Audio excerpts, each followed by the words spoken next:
আল্লাহ রাব্বুল আলামিন জমিন সৃষ্টি করলেন, পাহাড় দিলেন, গাছপালা তরুলতা তৈরি করে দিলেন।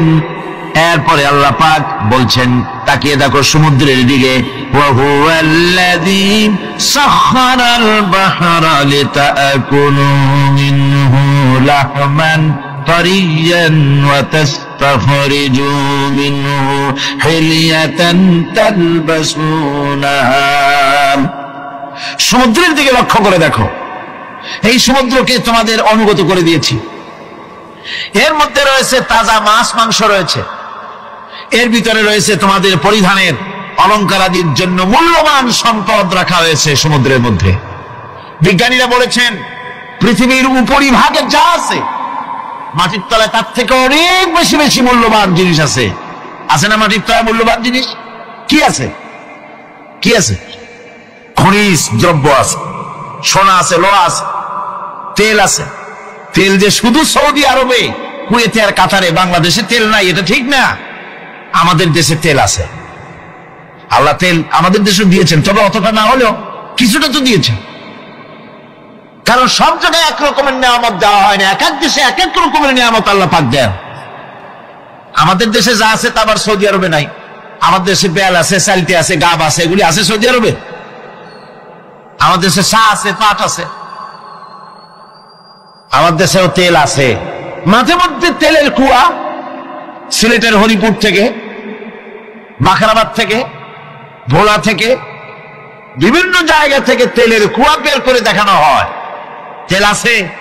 যারা ক্ষমতাসীন, যারা সরকার, যারা দেশ চালাও, যদি আমারে সেজদা দাও, যদি নামাজি হও, কোরআনের সাথে বিরোধিতা যদি না করো, যদি কোরআন সুন্নাহর শাসন প্রতিষ্ঠা করো, এ ধরনের অসংখ্য তেল বের করে দেব। কিন্তু বারবার উমরা করে, হাতে তসবিহ ধারণ করে, মাথায় পট্টি বেঁধে যদি ইসলামের সাথে নাফরমানি করা হয়, তোমাদের তেল আল্লাহ পাক বের করে ছাড়বেন। আল্লাহ পাক বাহানা পছন্দ করেন না। এই জমিনে ফসল আছে, অসংখ্য ফসল আল্লাহ পাক দিয়েছেন, অসংখ্য খনিজ পদার্থ আল্লাহ পাক দান করেছেন।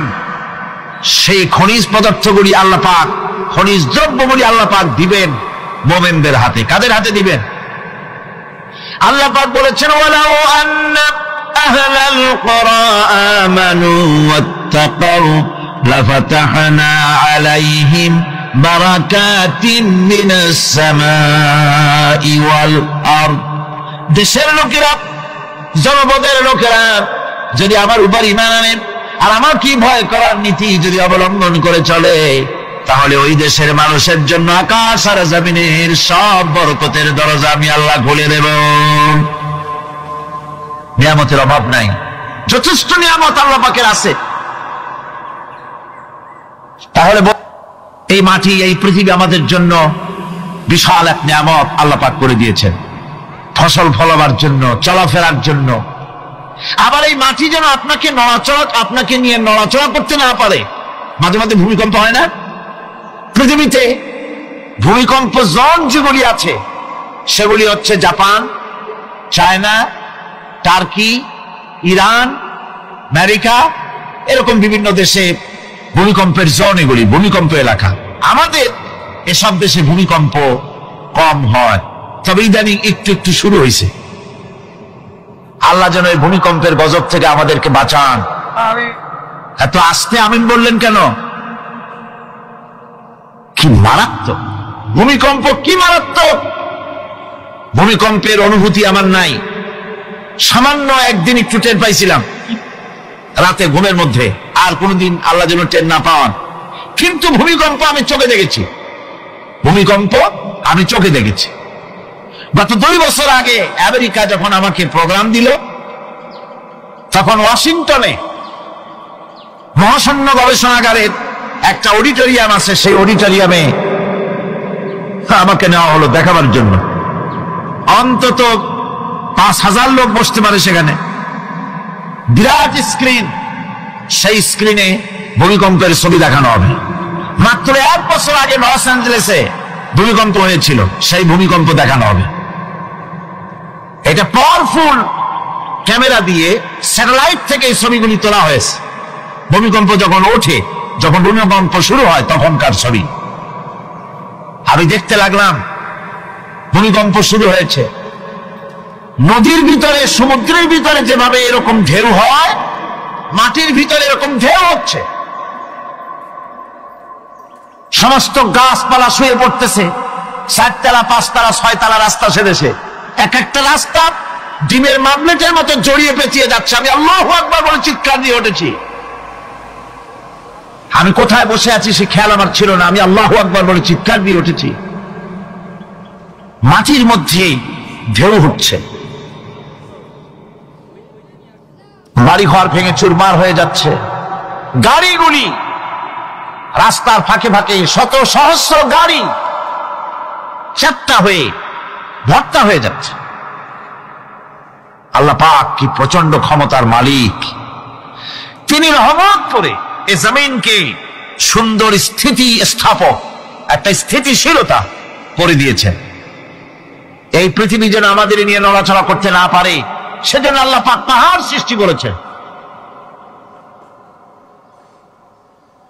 চট্টগ্রামে পাহাড় আছে না? রাঙামাটি, খাগড়াছড়ি, বান্দরবান পাহাড় আছে না? আছে। লোকেরা এই পাহাড়ের উপকারিতা বোঝে না, সমানে পাহাড় কাটে। যারা পাহাড় কাটেন তারা আত্মঘাতী কাজ করেন, তারা পৃথিবীর মানুষের ক্ষতি করেন। পাহাড় আল্লাহ পাক তৈরি করেছেন, আল্লাহ কোন জিনিস খেলতামশার জন্য তৈরি করেন নাই। গতকাল এই আয়াতটি আমি পড়েছিলাম, আল্লাযীনা ইয়াযকুরুনাল্লাহা কিয়ামান ওয়া কুউদান ওয়া আলা জুনুবিহিম ওয়া ইয়াতাফাক্কারুনা ফী খালকিস সামাওয়াতি ওয়াল আরদ রব্বানা মা খালাকতা হাযা বাতিলা। নিরর্থক করে আল্লাহ পাক কোন জিনিসকে তৈরি করেন নাই। আল্লাহ পাক এই পাহাড় সৃষ্টি করেছেন জমিনের ভারসাম্য রক্ষা করার জন্য। সেই পাহাড়গুলি কাটতেছে মানুষ সমানে, গাছ কাটতেছে সমানে, এতে করে প্রকৃতির ভারসাম্য নষ্ট হয়ে যাচ্ছে। এগুলি সব আল্লাহ পাকের রহমত, সবগুলি আল্লাহ পাকের নিয়ামত। খালি খালি আল্লাহ কিচ্ছু তৈরি করেন নাই। ব্যাংকগুলারে জনমের মতো খাইয়া, ব্যাংকের ব্যবসা করে, চীনের কাছে ব্যাংক বিক্রি করে এখন বাংলাদেশ মহাবিপদে পড়েছে। এখন ব্যাংক কোথায় পাওয়া যায় তাই তালাশ করে, কারণ এই ব্যাংকের উপকারিতা আগে জানা ছিল না। এত কীটনাশক ওষুধ ছড়ানো লাগতো না। কীটনাশক ওষুধ ছড়িয়ে জমিনের উর্বরা শক্তির 12টা বাজানো হচ্ছে। আল্লাহ পাক আপন কুদরতে, আপন রহমতে অসংখ্য ব্যাংক তৈরি করে দিয়েছিলেন যাতে করে অতিরিক্ত পোকামাকড়গুলি এরা ধরে ধরে খাইয়া ফেলে। আল্লাহ পাকের এগুলি কিভাবে নষ্ট করা হলো, আর এখন কীটনাশক ওষুধ দিয়ে সর্বনাশ করা হলো। আর কীটনাশক ওষুধ আনা হচ্ছে ভারত থেকে, ইন্ডিয়া থেকে। ভারত থেকে কীটনাশক ওষুধ আর সার জানা হচ্ছে, তা দিয়ে বাংলাদেশের মাটির উর্বরা শক্তি আরো নষ্ট হচ্ছে। আপনারা জিজ্ঞেস করবেন চাষীদের কাছে কিভাবে নষ্ট হচ্ছে জমিন। সুতরাং আল্লাহ পাক খেল তামাশার বিষয়বস্তু করে কিছুই তৈরি করেন নাই, সবগুলিকে আপন রহমতে তৈরি করেছেন মানুষের সৃষ্টি জগতের জন্য, যার দ্বারা মানুষ উপকৃত হতে পারবে। এজন্য তিনি হচ্ছেন রহমান। বলেন তিনি কি? রহমান। আল্লাহ রাব্বুল আলামিন জমিন সৃষ্টি করলেন, পাহাড় দিলেন, গাছপালা তরুলতা তৈরি করে দিলেন।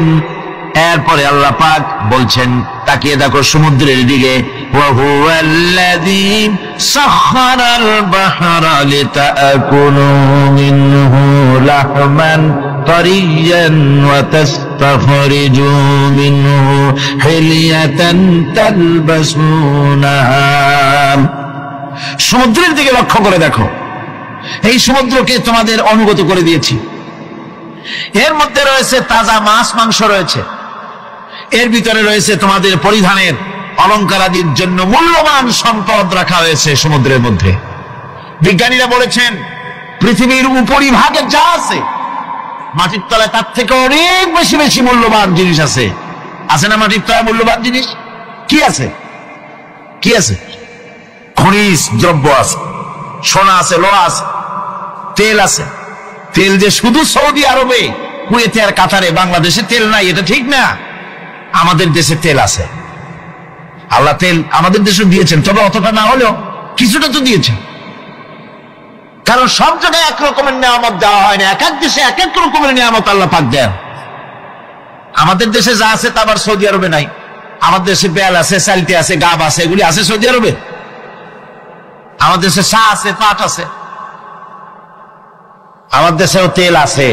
মাঝে মধ্যে তেলের কুয়া সিলেটের হরিপুর থেকে, বাখরাবাদ থেকে, ভোলা থেকে, বিভিন্ন জায়গা থেকে তেলের কুয়া বের করে দেখানো হয়। তেল আছে। যারা ক্ষমতাসীন, যারা সরকার, যারা দেশ চালাও, যদি আমারে সেজদা দাও, যদি নামাজি হও, কোরআনের সাথে বিরোধিতা যদি না করো, যদি কোরআন সুন্নাহর শাসন প্রতিষ্ঠা করো, এ ধরনের অসংখ্য তেল বের করে দেব। কিন্তু কিন্তু বারবার উমরা করে, হাতে তসবিহ ধারণ করে, মাথায় পট্টি বেঁধে যদি ইসলামের সাথে নাফরমানি করা হয়, তোমাদের তেল আল্লাহ পাক বের করে ছাড়বেন। আল্লাহ পাক বাহানা পছন্দ করেন না। এই জমিনে ফসল আছে, অসংখ্য ফসল আল্লাহ পাক দিয়েছেন, অসংখ্য খনিজ পদার্থ আল্লাহ পাক দান করেছেন। সেই খনিজ পদার্থগুলি আল্লাহ পাক, খনিজ দ্রব্যগুলি আল্লাহ পাক দিবেন মুমিনদের হাতে। কাদের হাতে দিবেন? আল্লাহ পাক বলেছেন, ওয়ালাউ আন্না আহলাল কুরা আমানু ওয়াত্তাকাউ লাফাতাহনা আলাইহিম বারাকাতিন মিনাস সামাই ওয়াল আরদ। দেশের লোকেরা, জনপদের লোকেরা যদি আমার উপর ঈমান আনে আর আমার কি ভয় করার নীতি যদি অবলম্বন করে চলে, তাহলে ওই দেশের মানুষের জন্য আকাশ আর জমিনের সব বরকতের দরজা আমি আল্লাহ খুলে দেব। নিয়ামতের অভাব নাই, যথেষ্ট নিয়ামত আল্লাহ পাকের আছে।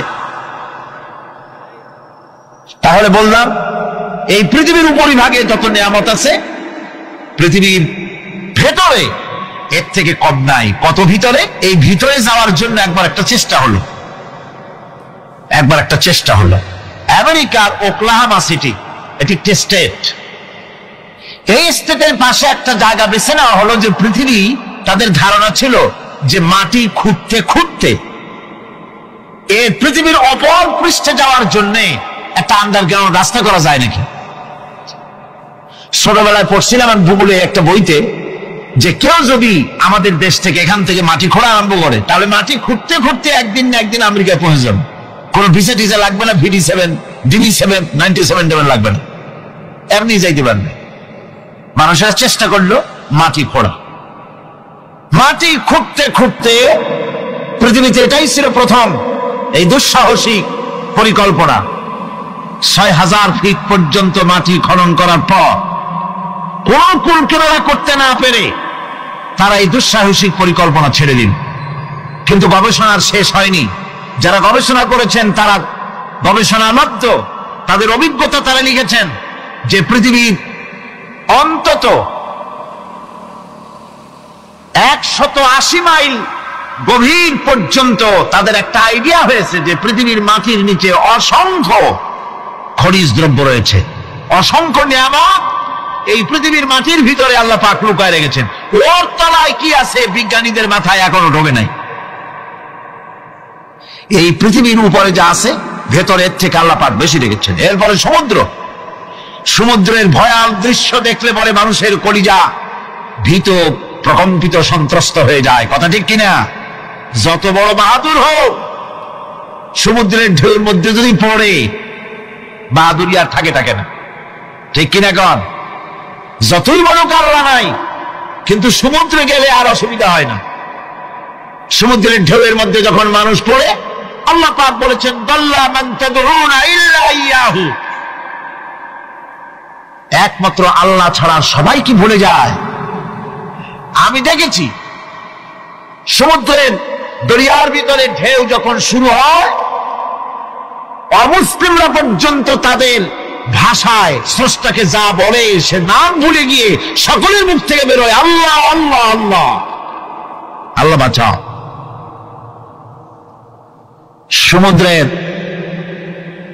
সমুদ্র বিরাট রহস্য, একটি বিরাট রহস্য।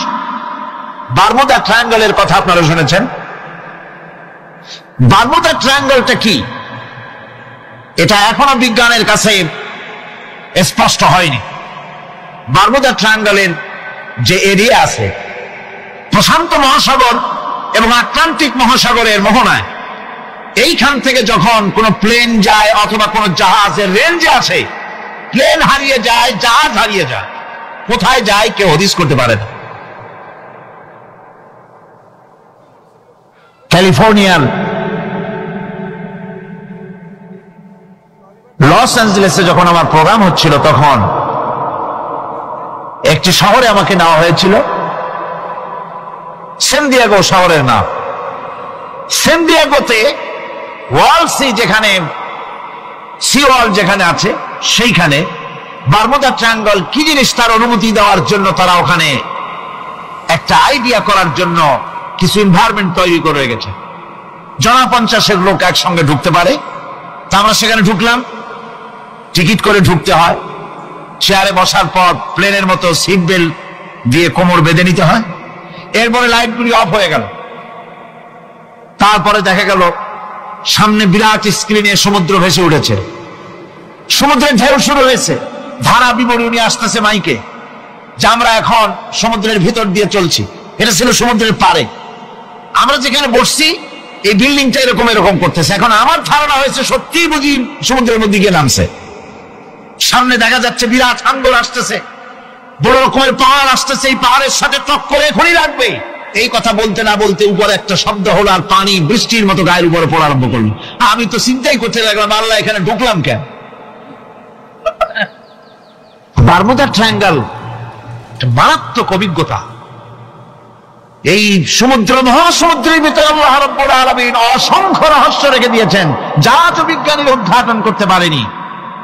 এই মহাসমুদ্রের ভিতরে রয়েছে ম্যাগনেটিক পাহাড় পানির তলায়। যদি রাডারে ধরা না পড়ে জাহাজে, তাহলে রেঞ্জের ভিতরে আসলে এমন আকর্ষণে টেনে নেবে, পাহাড়ের সাথে লেগে টপ করে লেগে জাহাজ চানাচুর হয়ে যাবে। এই মহাসমুদ্রের ভেতরে আল্লাহ পাক মাছ রেখেছেন, অসংখ্য মাছ রয়েছে, অসংখ্য ধরনের প্রাণী রয়েছে। আর তিনি এমন রহমান, প্রত্যেকটি প্রাণীর আবার আত্মরক্ষার জন্য হাতিয়ার তার সাথে সাথে দিয়ে দিয়েছেন। এক প্রকারের মাছ আমি নিজে দেখেছি সি ওয়ার্ল্ডে গিয়ে, এক প্রকারের মাছ আছে, সে যদি আক্রান্ত হয় তাহলে তার পেছনের দরজা থেকে এক প্রকারের লাভা, এক প্রকারের আটা জাতীয় জিনিস ছেড়ে দেয়। ওইটা পানি তড়িৎ গতিতে, আর পানি আশেপাশে পানিগুলি ইলেকট্রিফাইড হয়ে যায়। যে তাকে আক্রমণ করতে আসছে ইলেকট্রিক শক খেয়ে পালানো ছাড়ার পথ থাকে না। আবার আর এক প্রাণী, আর এক প্রকারের মৎস্য আছে, যেগুলি আক্রান্ত হলে পরে সে তখন তার মুখ থেকে ব্লু রঙের, গাঢ় কালো রঙের এক প্রকারের কতগুলি লালা বের করে দেয়, তার আশেপাশে একদম কালো অন্ধকার হয়ে যায়, তারা আর কেউ দেখতে পারে না। এভাবে করে প্রত্যেককেই আত্মরক্ষার জন্য আল্লাহ পাক হাতিয়ার দিয়ে দিয়েছেন। সুবহানাল্লাহ ওয়া বিহামদিহি।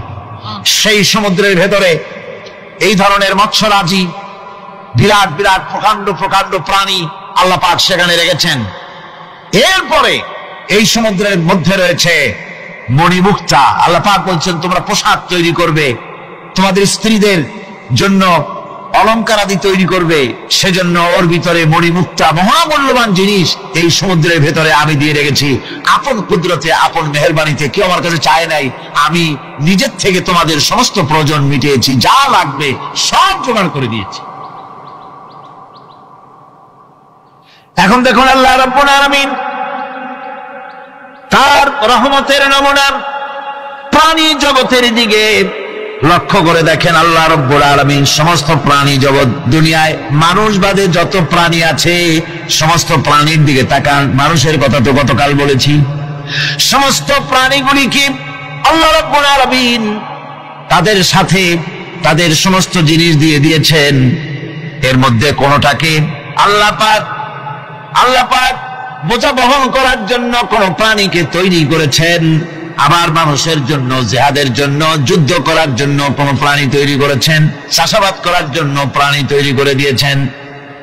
কোরআন বলছি ওয়াল-আনআমা খালাকাহা লাকুম ফিহা দিফকুন ওয়া মানাফিউ ওয়া মিনহা তাআকুলুন। তিনি বিভিন্ন ধরনের জীব পয়দা করেছেন, যার থেকে তোমাদের শীতের পোশাক এবং অন্যান্য কল্যাণকর কাজ যেন তোমরা করতে পারো, সেজন্য পশুর গায়ে যে পশম দেওয়া হয়েছে, এতে পশুরও কাজ হয়। আবার এই পশমগুলি গ্রীষ্মকালে কেটে নিয়ে তাই দিয়ে মানুষের শীতবস্ত্র তৈরি করা হচ্ছে। আপনার গায়ের, আপনার গলার মাফলার, আপনার সোয়েটার, আপনার চাদর, আপনার কম্বল, এগুলি আল্লাহ পাক তৈরি করার জন্য দুনিয়ার যত প্রাণী তৈরি করেছেন, প্রাণীগুলির গায়ে, চতুষ্পদ জন্তুর গায়ে পশম দিয়ে, সেগুলি দিয়ে এগুলি তৈরি করার ব্যবস্থা করেছে। আবার আল্লাহ রাব্বুল আলামিন বলেন ওয়ালাকুম ফিহা জামালুন হিনা তুরিহুনা ওয়া হিনা তাসরাহুন। যখন সেগুলি মাঠে সকাল বেলায় চড়তে নামে, আবার বিকেল বেলায় যখন পালবদ্ধ হয়ে বিকেল বেলায় যখন ঘরে ফেরে, তখন দেখার এক সৌন্দর্য এমন হয় যা সত্যি উপভোগ্য।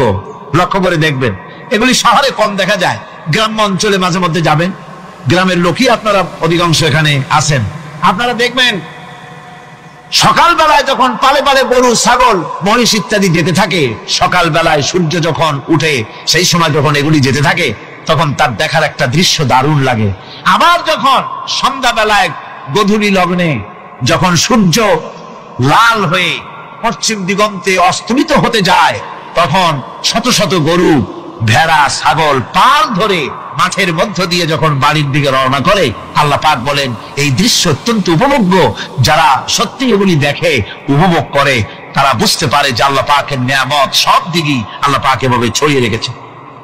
এভাবে করে ওয়াতাহমিলু আসফালাকুম ইলা বালাদিন লাম তাকুনু বালিগিহিম ইল্লা বিশাক্কিল আনফুস।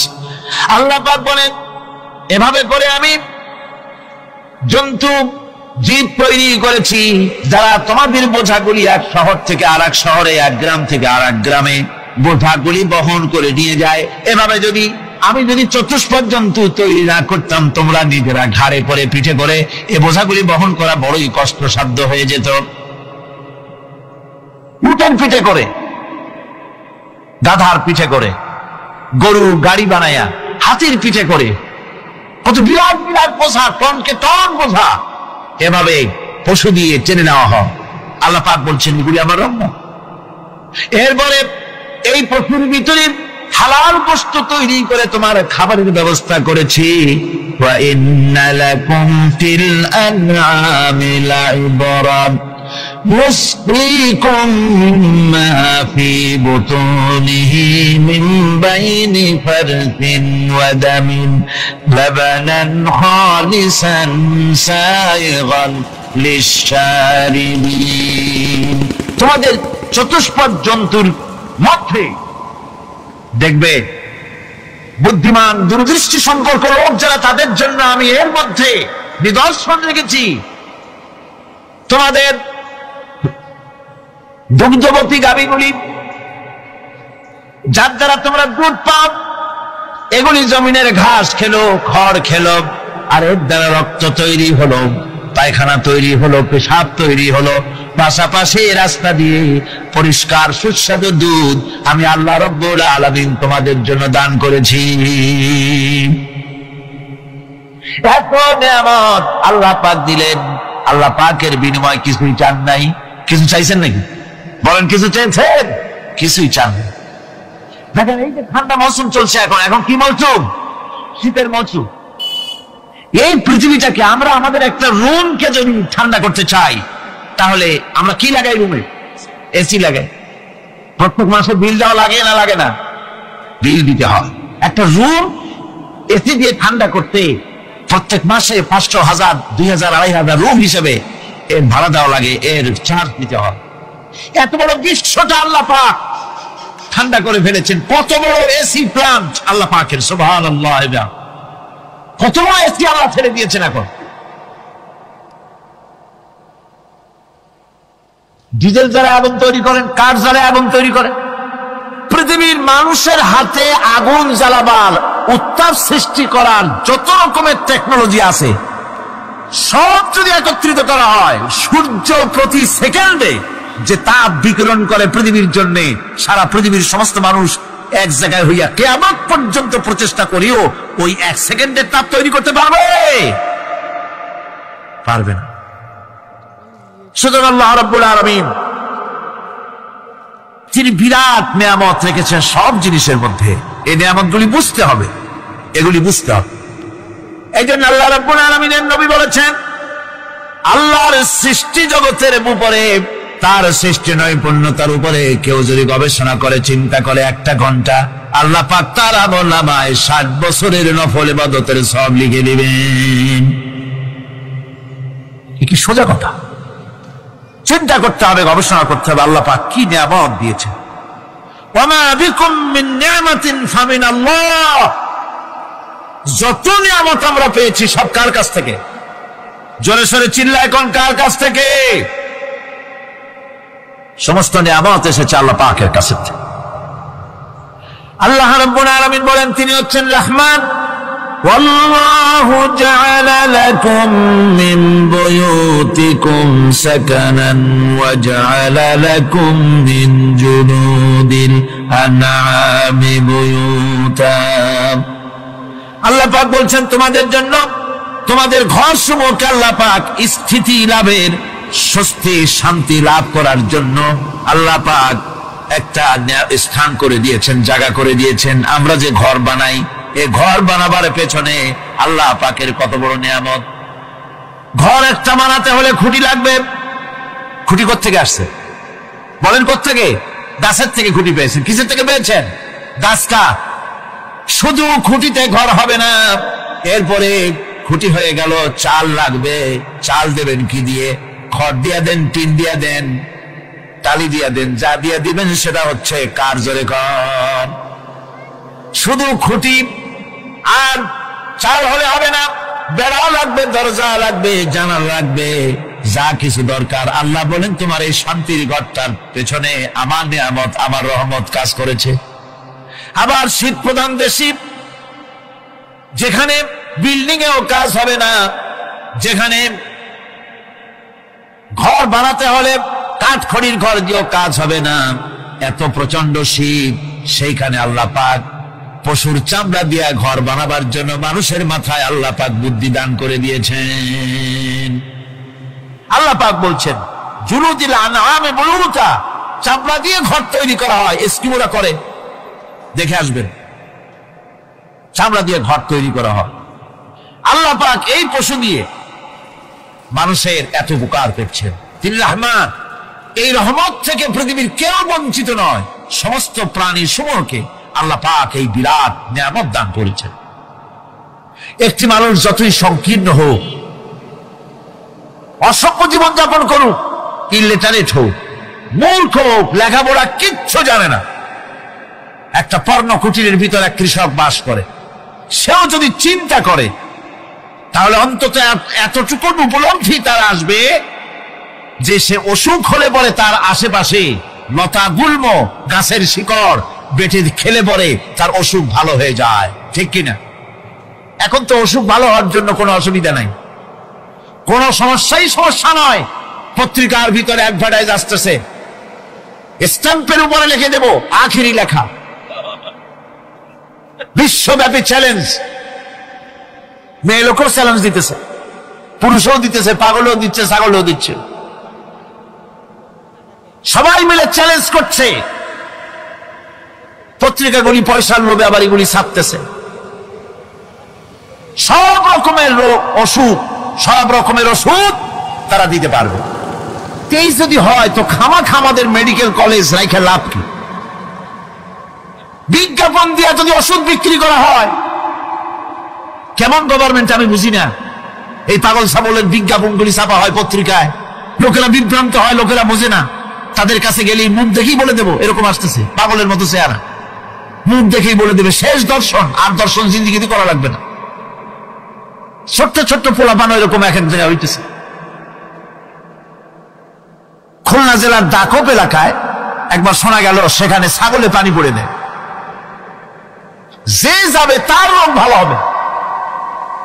কি শিক্ষিত কি অশিক্ষিত সমানে গিয়ে লাইন দিতে লাগলো ছাগলের বাড়ি। ছাগলের কাছে পানি ধরে, এখন ছাগলের কাছে কিছু ধরলেই তো সে শোকে, শুকতে গেলেই মনে করে যে পড়িয়ে দিছে, দম করে দিছে, আর খাইতেছে। এরপরে ছাগলওয়ালার বাড়ি এক ছাগল দিয়া হাতির মালিক হয়ে গেছে সে, বাড়ি বিল্ডিং টিল্ডিং করে সর্বনাশ। কি আজীব তামাশা, কি আশ্চর্য দেশ। এমন কোন রোগ নাই যে এই সমস্ত পাগল ছাগলের চিকিৎসা ভালো না হবে। এগুলি অ্যাডভার্টাইজ দিয়ে চলছে। আল্লাহ পাক মানুষকে অসুখ দিয়েছেন, অসুখের আবার ওষুধও দিয়েছেন। কাল আলহামদুলিল্লাহ। লিকুল্লি দাইন দাওয়াও, প্রত্যেকটি রোগের ওষুধ আল্লাহ তৈরি করেছেন। সুবহানাল্লাহি ওয়া বিহামদিহি। কালো জিরা সম্পর্কে রাসূল কারীম সাল্লাল্লাহু আলাইহি ওয়াসাল্লাম বলেছেন, হাদিহি হাববাতুস সাওদা, এটা হচ্ছে কালো দানা। দাওয়াউন লিকুল্লি দাইন ইল্লা সাম, মৃত্যু ছাড়া সকল রোগের ওষুধ কালো জিরার মধ্যে আছে। আবার মধু সম্পর্কে আল্লাহ পাক বলেছেন, এটি হচ্ছে গোটা পৃথিবীর সমস্ত মানুষের জন্য রোগের প্রতিষেধক। একজন নিরক্ষর মানুষও, যিনি লেখাপড়া কিছুই জানে না, সে লোকটাও টের পায় অসুখ বিসুখ হলে সে আশেপাশে লতা গুল্ম বেটে তার থেকে তার রোগ নিরাময় করতে পারে। রৌদ্রের দাবানল থেকে বাঁচার জন্য সে গাছের আশ্রয় নিতে পারে। তরুণ গাছ থেকে ফার্নিচার তৈরি করতে পারে। আবার এই গাছ যখন এই গাছ থেকে সুস্বাদু ফল পেতে পারে, আর এই গাছ যখন বুড়ো হয়ে যায় তখন তার দিয়ে সে ফার্নিচার তৈরি করতে পারে। অসংখ্য নিয়ামত তার চতুর্পাশে ছড়ানো থাকে। একটা নিরক্ষর মূর্খ ব্যক্তিও যদি চিন্তা করে তাহলে আল্লাহর রহমত সম্পর্কে জানতে তার মোটেই কষ্ট হওয়ার কথা নয়। মূল কথা হলো চিন্তা করা, গবেষণা করা। আল্লাহ পাক এই জন্য বারবার বলেছেন, লা আয়াতিল লিকাউমি ইয়াতাফাক্কারুন, লা আয়াতুল লিউলিল আলবাব, যারা নাকি চিন্তাশীল গবেষক, মাথায় গিলুটুলি যাদের আছে, ওরা এগুলি খুব ভালো করে বুঝবে। আল্লাহ রাব্বুল আলামিন এই পৃথিবীকে তার রহমত দিয়ে ছেয়ে রেখেছেন, অসংখ্য রহমত দিয়ে রেখেছেন। আর তার রহমত সৌন্দর্য বিবর্জিত নয়, তার রহমত দিয়েই সব সুন্দর হয়ে সাজিয়ে গুছিয়ে আল্লাহ পাক তৈরি করেছেন। আকাশটাকে সাজিয়েছেন। কোরআনে কারীমের মধ্যে রব্বুল আলামিন বলেন, ওয়ালাকাদ যায়্যানাস সামাদ দুনিয়া বিমাসাবিহা ওয়া জাআলনাহা রুজুমান লিশ-শায়াতিন। এই দুনিয়ার আকাশ খানিকে তারকা প্রদীপ দিয়া সাজায় রেখেছি মনের মতন। দেখো তুমি তাকাইয়া, এই পৃথিবীটা কি, এর আকাশটাকে সুসজ্জিত করা হয়েছে। আল্লাহ পাক সৌন্দর্যবোধ এত বেশি, যা গতকাল আমি আলোচনায় বলেছি, রব্বুল আলামিন তার আপন রহমত দিয়ে, কুদরত দিয়ে এই পৃথিবী সব সাজিয়ে গুছায় দিয়েছেন। আল্লাহ পাক বলছেন, ইন্না ফি খালকিস সামাওয়াতি ওয়াল আরদি ওয়াখতিলাফিল লাইলি ওয়ান নাহার লাআয়াতিন লিউলিল আলবাব। নিঃসন্দেহে এই পৃথিবী যারা জ্ঞানবান, যারা চিন্তাশীল, তারা আকাশ এবং জমিনের সৃষ্টির ব্যাপারে চিন্তা করবে, রাত এবং দিনের পরিবর্তনের ব্যাপারে তারা গবেষণা করবে। রাত দিনের পার্থক্য মানুষের জীবনকে পদ্ধতিগত দিক থেকে দুই ভাগে বিভক্ত করেছে। একটা হচ্ছে দিন আর একটা হচ্ছে রাত। وَجَعَلْنَا اللَّيْلَ لِبَاسًا وَجَعَلْنَا النَّهَارَ مَعَاشًا। আল্লাহ পাক বলেন, আমি দিনকে রুজি রোজগার করার জন্য, কামাই রোজগার করার জন্য দিন তৈরি করেছি, আর আরাম করার জন্য আমি রাতকে তোমাদের জন্য আচ্ছাদন করে দিয়েছি। তোমাদের জন্য রাতকে আরাম করার জন্য করে দিয়েছি। দিনের বেলায় কাজ করবে, রাতের বেলায় আরাম। একজন দরবেশ সাহেব, তিনি একবার এই সূরা পড়তেছিলেন, মুখস্থ তেলাওয়াত করতেছিলেন। একটা গাছের তলায় বসে, একটা বট গাছের তলায় বসে এটা তেলাওয়াত করতেছিলেন। যখন তিনি পড়লেন হাল তারা মিন ফুতুর, আমার সৃষ্টি নৈপুণ্যতার ভিতরে কোনো ভুল পাওয়া যায় নাকি? দরবেশ সাহেব চিত হয়ে শুয়ে শুয়ে তেলাওয়াত করতেছেন আর বলছেন, আল্লাহ রাব্বুল আলামিন, তোমার সৃষ্টি নৈপুণ্যতার ভিতরে কোনো ভুল ধরার ক্ষমতা তো কোনো মানুষের নাই। তবে একটা জিনিস আমার নজরে পড়লো, এই যে বিরাট বট গাছটা, পৃথিবীতে যত গাছ আছে যেমন গাছ তেমন ফল, তাল গাছটা যেমন ফলও তেমন, নারকেল গাছটা যেমন ফলটাও তেমন, কিন্তু এত বড় বিশাল বট গাছ ফল হতেছে ছোট্ট ছোট্ট ট্যাবলেটের মতো। গাছটা যেমন ফলটা তেমন হয় নাই। আল্লাহ এটা ভুল না, তুমি বলেছো যে দেখো কোনো ভুল টুল আছে নাকি, তুমি ভুল তো না, আমার চোখে এটা লাগলো, যেমন গাছ তেমন ফল হয় না। দরবেশ সাহেব চিত হয়ে শুয়ে শুয়ে তেলাওয়াত করছেন, মনের মধ্যে এই চিন্তা আসলো, গাছটা যেমন তেমন ফলটা হলো না। দরবেশ সাহেব বলেন, এই চিন্তা করতেছি, হঠাৎ করে একটা দমকা হাওয়া বয়ে গেল, ডালে ডালে বাড়ি লেগে গেল, একটা আদা পাকা বটের ফল অনেক উপর থেকে বৃন্তচ্যুত হয়ে চট করে এসে আমার নাকের উপরে ফট করে পড়লো। নাকের উপরে এমন ভাবে পড়ছে, নাকটা জ্বলে উঠছে। আমি সেজদায় পড়ে গেলাম। দরবেশ সাহেব বলেন, আমি সেজদায় পড়ে গেলাম, চোখের পানি ফেলে আল্লাহর দরবারে মাপ চাইলাম, বললাম, রব্বুল আলামিন, তোমার কোন জিনিসের ভিতরে কোনো খুঁত নাই, নিখুঁত জিনিস তুমি বানাইছো, কোনো ভুল নাই। আমি চিন্তা করেছিলাম নারকেল গাছ যেমন তার ফলও তেমন, তাল গাছ যেমন তার ফলও তেমন, বট গাছটা যেমন তেমন ফল। আমার আন্দাজ মতো, আমার চিন্তা মতো, যত বড় বট গাছ অত বড় ফলটা যদি হতো, বটের ফলটা যে পজিশন নিয়ে আমার নাকে পড়েছিল, গাছ যেমন ফল তেমন হলো, নাকও যেত, আমার মাথাও যেত। আল্লাহ রাব্বুল আলামিন বলেন, দেখো বান্দা, আমার সৃষ্টি নৈপুণ্যতার মধ্যে কোনো ভুল পাবে না। সুবহানাল্লাহ ওয়া বিহামদিহি, কোনো ভুল নাই। বারবার তাকাও। আমাদেরকে পরকাল ভিত্তিক জীবন যাপন যদি করি, তাহলে কবরের জবাবগুলি খুব আসান হবে। আর যদি পরকাল ভিত্তিক জীবন যাপন না হয়, কবরটা মুসিবতের জন্য মুসিবত হয়ে যাবে। হযরত ওসমান রাদিয়াল্লাহু তাআলা আনহু কবরের কাছে গিয়ে খুব কাঁদতেন। সাহাবায়ে কেরাম প্রশ্ন করেছেন, হুজুর, রাসূল করিম সাল্লাল্লাহু আলাইহি ওয়াসাল্লাম যখন জান্নাত ও জাহান্নামের ওয়াজ করেন, তখনও তো এত বেশি আপনি কাঁদেন না, যত বেশি কাঁদেন কবরের কাছে এসে। কারণ হযরত ওসমান রাদিয়াল্লাহু তাআলা আনহু বলতেন, আমার সাথীরা, আমি আমার হাবিবের কাছে, আল্লাহ রাব্বুল আলামিনের রাসূলের কাছে আমি শুনেছি, এই কবরটাই হলো প্রথম স্টেশন, এই কবরটাই হলো প্রথম ইমিগ্রেশন কাউন্টার। এই জায়গায় যদি কেউ ধরা পড়ে যায়, কারো যদি চার্জশিট হয়ে যায়, সব জায়গায় ধরা পড়ে যাবে, হাসরে মিজানে সিরাতে কোনো জায়গায় নাজাত পাবে না। আর এই কবরটা যদি কেউ মুক্তি পেয়ে যায়, মিজান সিরাত হাসর সব জায়গা থেকে আল্লাহ তারে ভালোভাবে পার করে দিবেন। এটা হলো আসল জায়গা, মারাত্মক জায়গা, খুব মারাত্মক জায়গা। আমি এটাকে ইমিগ্রেশন কাউন্টার বলেছি আমার ভাষায়। ইমিগ্রেশন কাউন্টার, যারা বিদেশ ভ্রমণ করেছেন তারা জানেন। লন্ডন যাবেন, আমেরিকা যাবেন, সৌদি আরব যাবেন, যে কোনো বিদেশে যাবেন, গেলেই পাসপোর্ট তারা দেখবে। পাসপোর্টে আপনার ন্যাশনালিটি কোনটা সেটাই তারা জানতে চাইবে। আপনি কোন দল করেন এটা তারা জানতে চাইবে না। আপনি কোন ভাষায় কথা বলেন তাও তাদের জানার দরকার নাই। প্রথমেই তারা আপনার ন্যাশনালিটি দেখবে, আপনার আইডেন্টিটি কি তারা জানতে চাইবে। তারপরে যদি স্যাটিসফ্যাক্টরি হয়, আপনাকে ভিসা দিয়ে ভেতরে ঢোকবার ব্যবস্থা করে দেবে। আর যদি তারা স্যাটিসফাইড না হয়, তাহলে আপনাকে মেহমানখানায় ঢুকানো হবে গ্রেফতার করে। কবর হচ্ছে এ ধরনের একটি ইমিগ্রেশন কাউন্টার। কবরের ভিতরে মানুষ যখনই রাখা হবে, সঙ্গে সঙ্গে দুজন ফেরেশতা আসবে। কবরের কাছে যারা এসেছিল, দাফন হয়ে যাওয়ার পর এই লোকগুলি 40 কদম যেতে যতক্ষণ লাগে, এর মধ্যেই দুজন ফেরেশতা এসে যাবে। এসে জিজ্ঞেস করবে, মান রব্বুকা, তুমি কোন দল করতে? ওটা তাদের জানার দরকার নেই। চাকরি কিসে করতেন ওটা জানার দরকার নেই।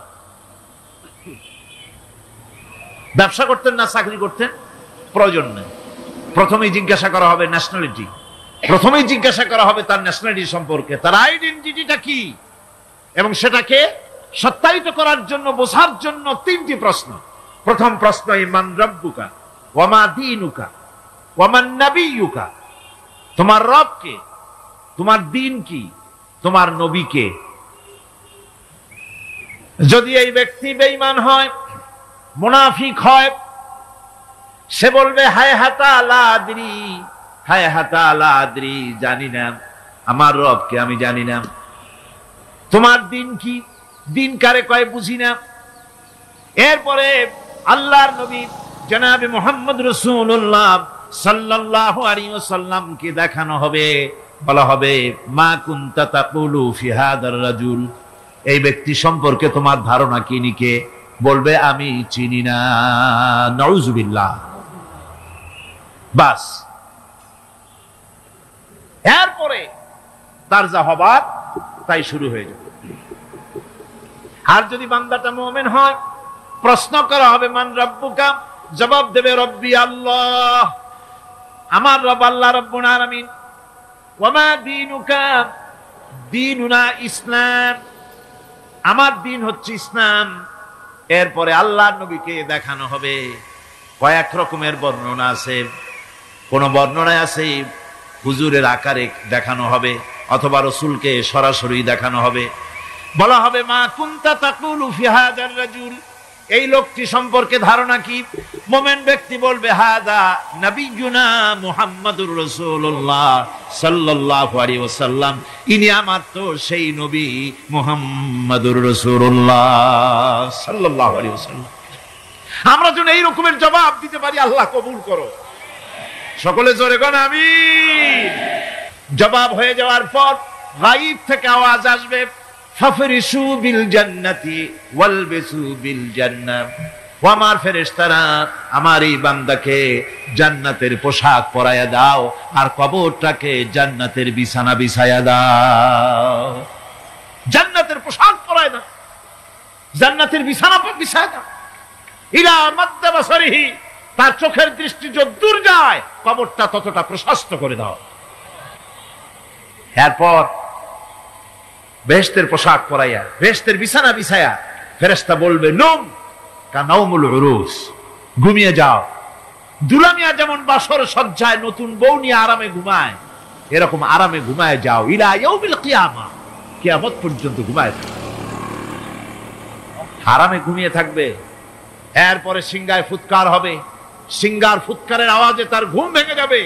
বলবে ইয়া ওয়াইলানা মান বা'আসানা মিন মারকাদিনা, হায় আফসোস, আমার এত আরামের ঘুম থেকে কে আমাকে জাগ্রত করলো, আমার ঘুমটারে নষ্ট করলো কে। আওয়াজ আসবে হাদা মা ওয়াদার রহমান ওয়া সাদাকাল মুরসালুন, এটা হচ্ছে রহমানের সেই ওয়াদা, আর মুরসালিনরা, নবীরা সত্য কথাই বলেছিলেন, সেই কিয়ামত অনুষ্ঠিত হচ্ছে। আমার বন্ধুগণ, সেজন্য এই দুনিয়ার মোহে পড়ে থাকলে পরে দুনিয়ায় যারা অগ্রাধিকার দিবে দুনিয়াকে পরকালের তুলনায়, জবাব দিতে পারবে না কবরের ভিতরে গিয়া। আর যারা পরকালকে অগ্রাধিকার দিবে, দুনিয়ার চাইতে পরকালকে বেশি অগ্রাধিকার দেবে, আর আল্লাহর ভয় কলিজার ভিতরে রাখবে, কবরের জবাব সঠিকভাবে দিতে পারবে, কিয়ামতের দিন আল্লাহ রাব্বুল আলামিন তাদের জন্য জান্নাত দান করবেন। জোরে বলেন আমিন।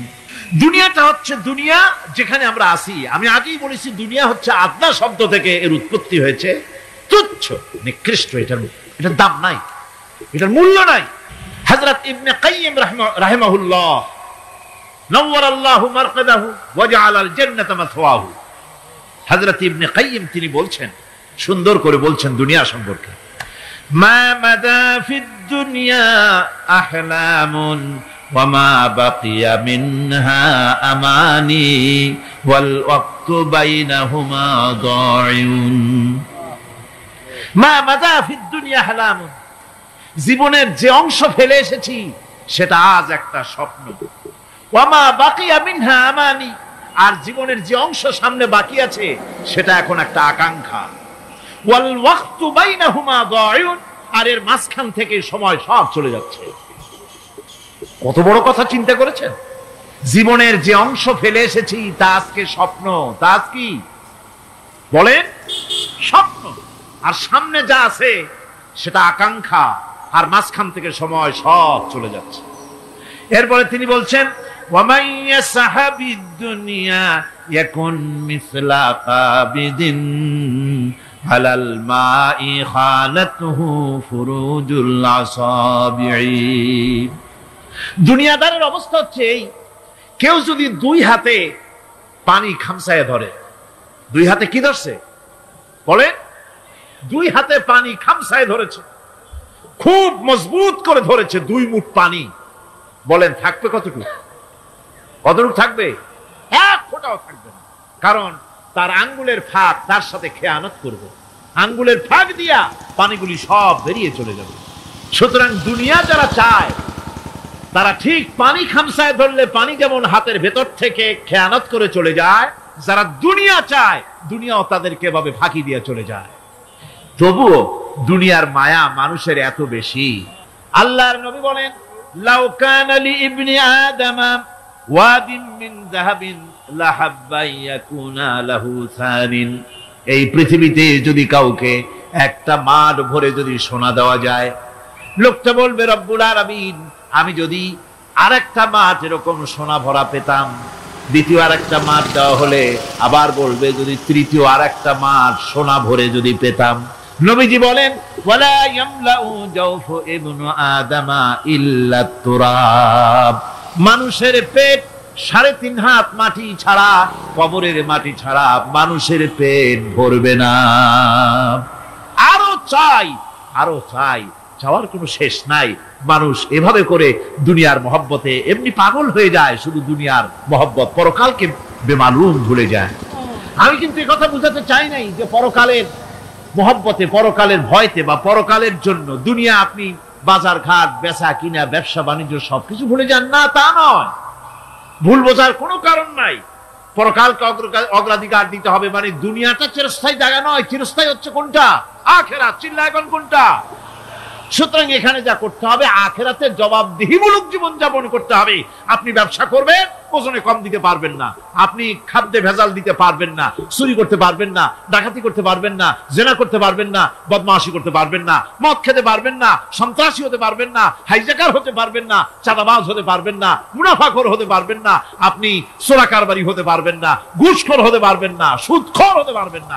এই সব কাজ পরকালকে বিশ্বাস করলেই এ সমস্ত কাজ থেকে মানুষ বিরত থাকতে পারে। কথা ঠিক কিনা? এটাই হচ্ছে। সুতরাং এই পৃথিবী থাকবে না, এটা কি চিরকাল থাকবে না, এর একটা পরিসমাপ্তি ঘটবে। যেমন করে সারা বছর লেখাপড়া করার পর কলেজে, বিশ্ববিদ্যালয়, মাদ্রাসায়, হাই স্কুলে, সব জায়গায় সারা বছর লেখাপড়া করার পর যেমন পরীক্ষা দেওয়ার একটা দিন আসে, সারা বছর ব্যবসা করার পর হিসাব নিকাশ করার যেমন একটা সময় আসে, সারা মাস চাকরি করার পর বেতন পাওয়ার যেমন একটা দিন আসে, সারা জীবন চাকরি করার পর পেনশন পাওয়ার যেমন একটা সময় আসে, অনুরূপ ভাবে এই দুনিয়া যেদিন শেষ হয়ে যাবে, আল্লাহ নির্ধারিত সময় শেষ হয়ে যাওয়ার পর একটা সময় আসবে যখন আল্লাহ রব্বুল আলামিন সব শেষ করে দিবেন, লন্ড ভন্ড হয়ে যাবে, কিছুই থাকবে না। কোরআনে কারিমে আল্লাহ সব বলেছেন, কোরআনে সব আল্লাহ বলে দিয়েছেন।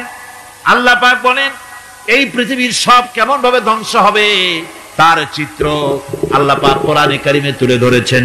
ইদাস সামাউ ফাতারাত ওয়া ইদাল কাওয়াকিবু তাসারাত ওয়া ইদাল বিহারু ফুজ্জিরাত ওয়া ইদাল কুবুরু বু'সিরাত।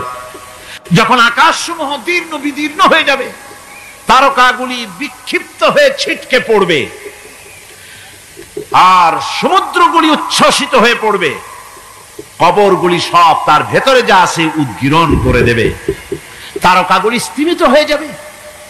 এরপরে সমস্ত আকাশগুলি কাতাইয়িস সিজিল্লিল কুতুব, কিতাবের পৃষ্ঠার মতো একটার পরে একটা ঠাস ঠাস করে পড়তে থাকবে, চূর্ণ বিচূর্ণ হয়ে ভেঙে চুরে একাকার হয়ে যাবে। পাহাড়গুলিকে উড়িয়ে দেওয়া হবে, চন্দ্র এবং সূর্য একাকার হয়ে যাবে। আল্লাহ রাব্বুল আলামিন বলেন ফাইদা বারিকাল বাসার ওয়া খাসাফাল কমার ওয়া জুমিআশ শামসু ওয়াল কমর। চক্ষু যখন বিস্ফারিত হয়ে যাবে, চাঁদ যখন তার আলো হারিয়ে ফেলবে, সূর্য যখন তার আলো হারিয়ে ফেলবে, চাঁদ আর সূর্য সব একাকার হয়ে যাবে, সেই সময়ের অবস্থাটা কি চিন্তা করো। মানুষ হয়রান হয়ে দৌড়াদৌড়ি করবে। ওয়াহুমিলাতিল আরদু ওয়াল জিবালু ফাদুক্কাতা দাক্কাতান ওয়াহিদা। জমিন এবং পাহাড়গুলির মধ্যে আল্লাহ রাব্বুল আলামিন সংঘর্ষ বাঁধিয়ে দিবেন। পাহাড়গুলি ভেঙে চুরে টুকরা টুকরা হয়ে যাবে। পাহাড়গুলি উঁচু করে জমিনের উপরে আছাড় মেরে আল্লাহ রাব্বুল আলামিন ভেঙে চুরে চুরমার করে দিবেন। সুবহানাল্লাহ। ওয়া তাকুনুল জিবালু কালইহনিল মানফুশ।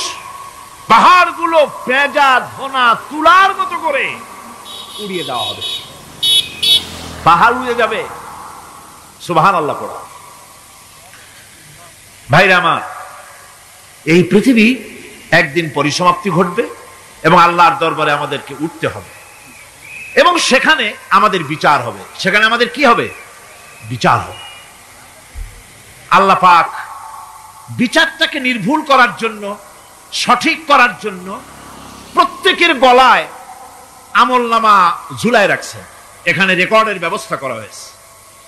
আল্লাহ পাক বলছেন, ওয়া কুল্লা ইনসানিন আলজামনাহু তাইরাহু ফি উনুকিহি ওয়া নুখরিজু লাহু ইয়াওমাল কিয়ামাতি কিতাবান ইয়ালকাহু মানশুরা। আল্লাহ পাক বলেন, প্রত্যেকের ভালো মন্দ কর্মফল, কর্মলিপি আমি তার গলায় ঝুলায় রেখেছি। কিয়ামতের দিন সে নিজের কাছে স্পষ্ট সব দেখতে পারবে, কোনো জিনিস বাদ পড়বে না। তার গলায় তার আমলনামা ঝুলানো আছে, সব রেকর্ড হতেছে। আমরা যা করছি সবগুলি রেকর্ড হয়ে যাচ্ছে। বর্তমান বিজ্ঞানীরা আবিষ্কার করেছে যে মানুষের শরীরের ভিতরে ডিএনএ আছে, রক্তের ভিতরে ডিএনএ, এটা একটা কোডর। মানুষের রক্তের ভিতরে ডিএনএ আছে। যেমন তার ব্রেনের ভিতরে কতগুলি কোষ আছে, এক একটা কোষ এক এক ধরনের কাজ করে, অনুরূপ ভাবে তার শরীরের ভিতরে রক্তের ভিতরে ডিএনএ আছে। এই ডিএনএটা কি? এই ডিএনএটা হচ্ছে, এই ডিএনএ একটা কম্পিউটারের মতো কাজ করতেছে। লোকটা কি করবে, কোথায় যাবে, সে ভালো হবে মন্দ হবে কি হবে, সব তার ডিএনএর মধ্যে রেকর্ডকৃত আছে। এটা বোঝার জন্য একটা সুন্দর দৃষ্টান্ত দেওয়া যায়। যেমন এই কাগজটাকে আপনারা মনে করুন একটা গাড়ির একটা গাড়ির ব্লুপ্রিন্ট। এখানে লেখা আছে গাড়ি কিভাবে তৈরি হবে। এই কাগজটা নিয়ে ঘরের মধ্যে রেখে দিলেন। এখন এই কাগজটা থেকেই অটোমেটিক গাড়ির উইন্ডো তৈরি হলো, শিল তৈরি হলো, গাড়ির বডি তৈরি হলো, চেসিস তৈরি হলো, টায়ার তৈরি হলো, ইঞ্জিন তৈরি হলো, ব্যাটারি তৈরি হলো, পেট্রোল নিল, আর কোন রকমের ড্রাইভার ছাড়াই গাড়ি চলতে আরম্ভ করলো। এই কথাটা যদি মনের মাথার মধ্যে আনতে পারেন যে এটা কিভাবে হইতে পারে, এতে লেখা অনুযায়ী যেভাবে হওয়া যদি সম্ভব হয়, অনুরূপ ভাবে মানুষের রক্তের ভিতরে ডিএনএ এর আবিষ্কার করেছে। এর ভিতরে মানুষের ভালো মন্দ, কোথায় যাবে কি করবে, সবকিছু এর মধ্যে রয়েছে। কোরআনে কারীমে আল্লাহ রাব্বুল আলামিন, আমি গত বছর বলছিলাম যে বিজ্ঞানের আবিষ্কার যত বাড়বে, কোরআন বোঝা মানুষের জন্য তত সহজ হবে। কোন সুবহানাল্লাহ। কোরআন বোঝা মানুষের জন্য তত সহজ হবে। সুতরাং মানুষের গলার সাথে আল্লাহ পাক বলছেন যে একটা আমলনামা আমি ঝুলাই দিয়েছি তার গলার সাথে, সে যা করতেছে ওখানে সব লিপিবদ্ধ হচ্ছে, কম্পিউটারাইজড, কম্পিউটারের মতো এগুলি সব গ্রহণ করতেছে। এগুলি কিয়ামতের দিন তার সামনে হাজির করা হবে। কিয়ামতে যখন আমলনামা তার সামনে দিয়ে বলা হবে, ইকরা কিতাবাকা কাফা বিনাফসিকাল ইয়াওমা আলাইকা হাসিবা, তাকে বলা হবে নিজের কর্মলিপি নিজেই পড়ো, আজ তুমি তোমার নিজের হিসাব নিতে যথেষ্ট। বন্ধুগণ, এই মাহফিলে যত লোক আমরা বসে আছি, আমরা আমাদের হিসাব নিতে যথেষ্ট না আরেকজন লাগবে? কোন আমরা যথেষ্ট কিনা? কথা বোঝেন নাই। আমি বলতে চাইছি এটা, আমরা যদি এখন চোখ বুঝে চিন্তা করি যে পিছনের জীবনে কি করেছি, মনে পড়বে নাকি পড়বে না? বলেন সবাই, পড়বে কি পড়বে না? ছোটবেলায় কবে পায়ের নিচে কাঁটা ফুটেছিল, কবে কোথায় আছাড় খেয়েছিলেন, কবে কার বেল, তাল, আম, কাঁচা আম চুরি করে খেতে গিয়ে কিল খেয়েছিলেন, তাড়া খেয়েছিলেন, তাকে এখন মনে নাই? আছে। তাহলে কিল, ওই তাল বেল চুরি করতে গিয়ে যে কিলটা খাইছিলেন সেটাও মনে আছে, ভালো মন্দ সব মনে আছে। তাহলে কোন হোটেলের রুমে কি করছিলেন, কোন স্কুলে কোন কলেজে কি করছিলেন, তারপরে জীবনে ছোট বড় ঘটনাগুলি চোখ বুঝতে মনে পড়বে না? এবার হিসাব করেন, মনে যদি পড়ে এবার হিসাব করেন আপনি জান্নাতি না জাহান্নামী। আপনি আপনার নিজের হিসাব নেওয়ার জন্য যথেষ্ট। তাকে হিসাব করতে বলা হবে, তোমার হিসাব, তোমার নিজের হিসাব নেওয়ার জন্য তুমি যথেষ্ট, তোমার হিসাব তুমি নিজেই করো, এটা পড়ো। আর সেই কিয়ামতের দিন কোন সাহায্যকারী মিলবে না। লান তানফাকুম আরহামুকুম ওয়ালা আওলাদুকুম ইয়াউমাল কিয়ামাহ। লান তানফাকুম, কিয়ামতের দিন কোনো ফায়দা হবে না, অবশ্যই কোনো ফায়দা হবে না, কোনো উপকারে আসবে না। কিয়ামতের দিন তোমার সন্তান, তোমার স্ত্রী, তোমার মাল, তোমার সম্পদ কোন উপকারে আসবে না কিয়ামতের ময়দানে। সেদিন সব তোমার সাথে বিচ্ছেদ করবে, সব পালায় যাবে। সেখানে উৎকোষেরও কোনো কারবার নাই যে ঘুষ টুস দিয়া, ফেরেশতাদের কোন রকম বুঝবাজ দিয়া, আলাদা কোনো চোরাগলি পথ দিয়া একেবারে ফুট করে ভেসতে চলে যাবেন, এমন কোনো সুযোগ নাই। অনেকে বলে হুজুর এমন কিছু দোয়া শিখায় দেন যাতে ওই সব জেহাদ বোমা এগুলি খুব ভয় পাই, ওসব রাস্তা টাস্তা না, খুব সহজে কিছু দোয়া দুরূদ করিয়া আস্তে করে জান্নাতে চলে যাওয়া যায়, এরকম একটা দোয়া, এরকম একটা পথ বলে দেন। আমি বলি ভাই, এরকমের কোন চোরাগলি আমার রাসূল আবিষ্কার করতে পারেন নাই, আল্লাহর পয়গম্বরের ওই ধরনের কোন পথ আবিষ্কার করতে পারেন নাই। সেখানে কিয়ামতের দিন কাউকে উৎকোষ গ্রহণ করার কেউ নাই, উৎকোষ দেওয়া যাবে না। আর উৎকোষ দিবি নেবা কি, আপনার কাছে কিছু নাইও, থাকলেও নেওয়ার কেউ নাই। এই দুনিয়ায় ফাঁকিবাজি করে বহুত কিছু করা যায়, কিন্তু কিয়ামতের মাঠে এগুলি কিছুই চলবে না। আল-ইয়াওমা লা ইয়ানফা'ু মালুন ওয়ালা বানুন, কিয়ামতের দিন ধন, সন্তান, সন্ততি আর সম্পদ কোনো কাজে লাগবে না। সেদিন শুধু আমল, আমল যদি ভালো হয় কাজে লাগবে, আমল খারাপ হবে সব শেষ হয়ে যাবে। আল্লাহ রাব্বুল আলামিন নবীজিকে ডেকে বলেছেন, নবী আপনি বলেন, কুল মা কুনতু বিদআম মিনার রাসূল, আপনি বলুন আমি কোন নতুন রাসূল নই, আমার আগে অনেক নবী রাসূল পৃথিবীতে এসেছেন, তারা বিদায় হয়ে গেছেন। আমি জানি না কিয়ামতের দিন আল্লাহ রাব্বুল আলামিন আমার সাথে কি ব্যবহার করবেন, আর আমি এও জানি না যে কিয়ামতের দিন আল্লাহ পাক তোমাদের সাথে কি ব্যবহার করবেন। এই আয়াত নাজিল হওয়ার পর আল্লাহর হাবিব তার মেয়েকে ডাকলেন, জামাইকে ডাকলেন, নাতিদেরকে ডাকলেন, আহলে বাইতদেরকে ডাকলেন, আর বললেন, ও আমার মেয়ে, কলিজার টুকরা ফাতেমা গো শোনো, কেবলমাত্র আয়াত নাজিল হয়ে গেল, আল্লাহ পাক আমাকে শুনাইছেন কিয়ামতের দিন আমি জানি না আমার সঙ্গে কি ব্যবহার করা হবে, আর এও জানি না যে তোমাদের সাথে কি ব্যবহার করা হবে। ও আমার কলিজার টুকরা মেয়ে ফাতেমা, কিয়ামতের দিন মুহাম্মদ সাল্লাল্লাহু আলাইহি সাল্লামের মেয়ে, এই হিসাবে তোমার নাজাতের ফয়সালা হবে না। ও আমার কলিজার টুকরা নাতি হাসান আর হোসেন, কিয়ামতের দিন মুহাম্মদ সাল্লাল্লাহু আলাইহি সাল্লামের নাতি হিসাবে ফয়সালা হবে না। ও আমার জামাই হযরতে আলী, কিয়ামতের দিন আমার জামাই হিসাবে নাজাতের ফয়সালা হবে না। আমল যদি ভালো হয় ফয়সালা ভালো হবে, জান্নাতে চলে যাবে। আমল যদি খারাপ হয় কার নাতি কার জামাই দেখা হবে না।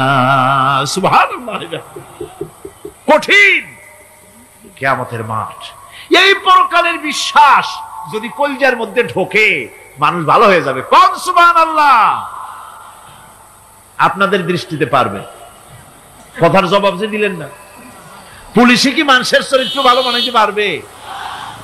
পুলিশের চরিত্র ভালো বানাবে কেনা, সেটাই তো কথা। মানুষের চরিত্র যাতে ভালো থাকে, মানুষের জন্য খারাপ কাম না করে সেজন্য পুলিশ, পুলিশ যাতে খারাপ কাম না করে সেজন্য আরো একটা ডিপার্টমেন্ট আছে না, তারা যাতে খারাপ কাজ না করে সেজন্য আর একটা আছে।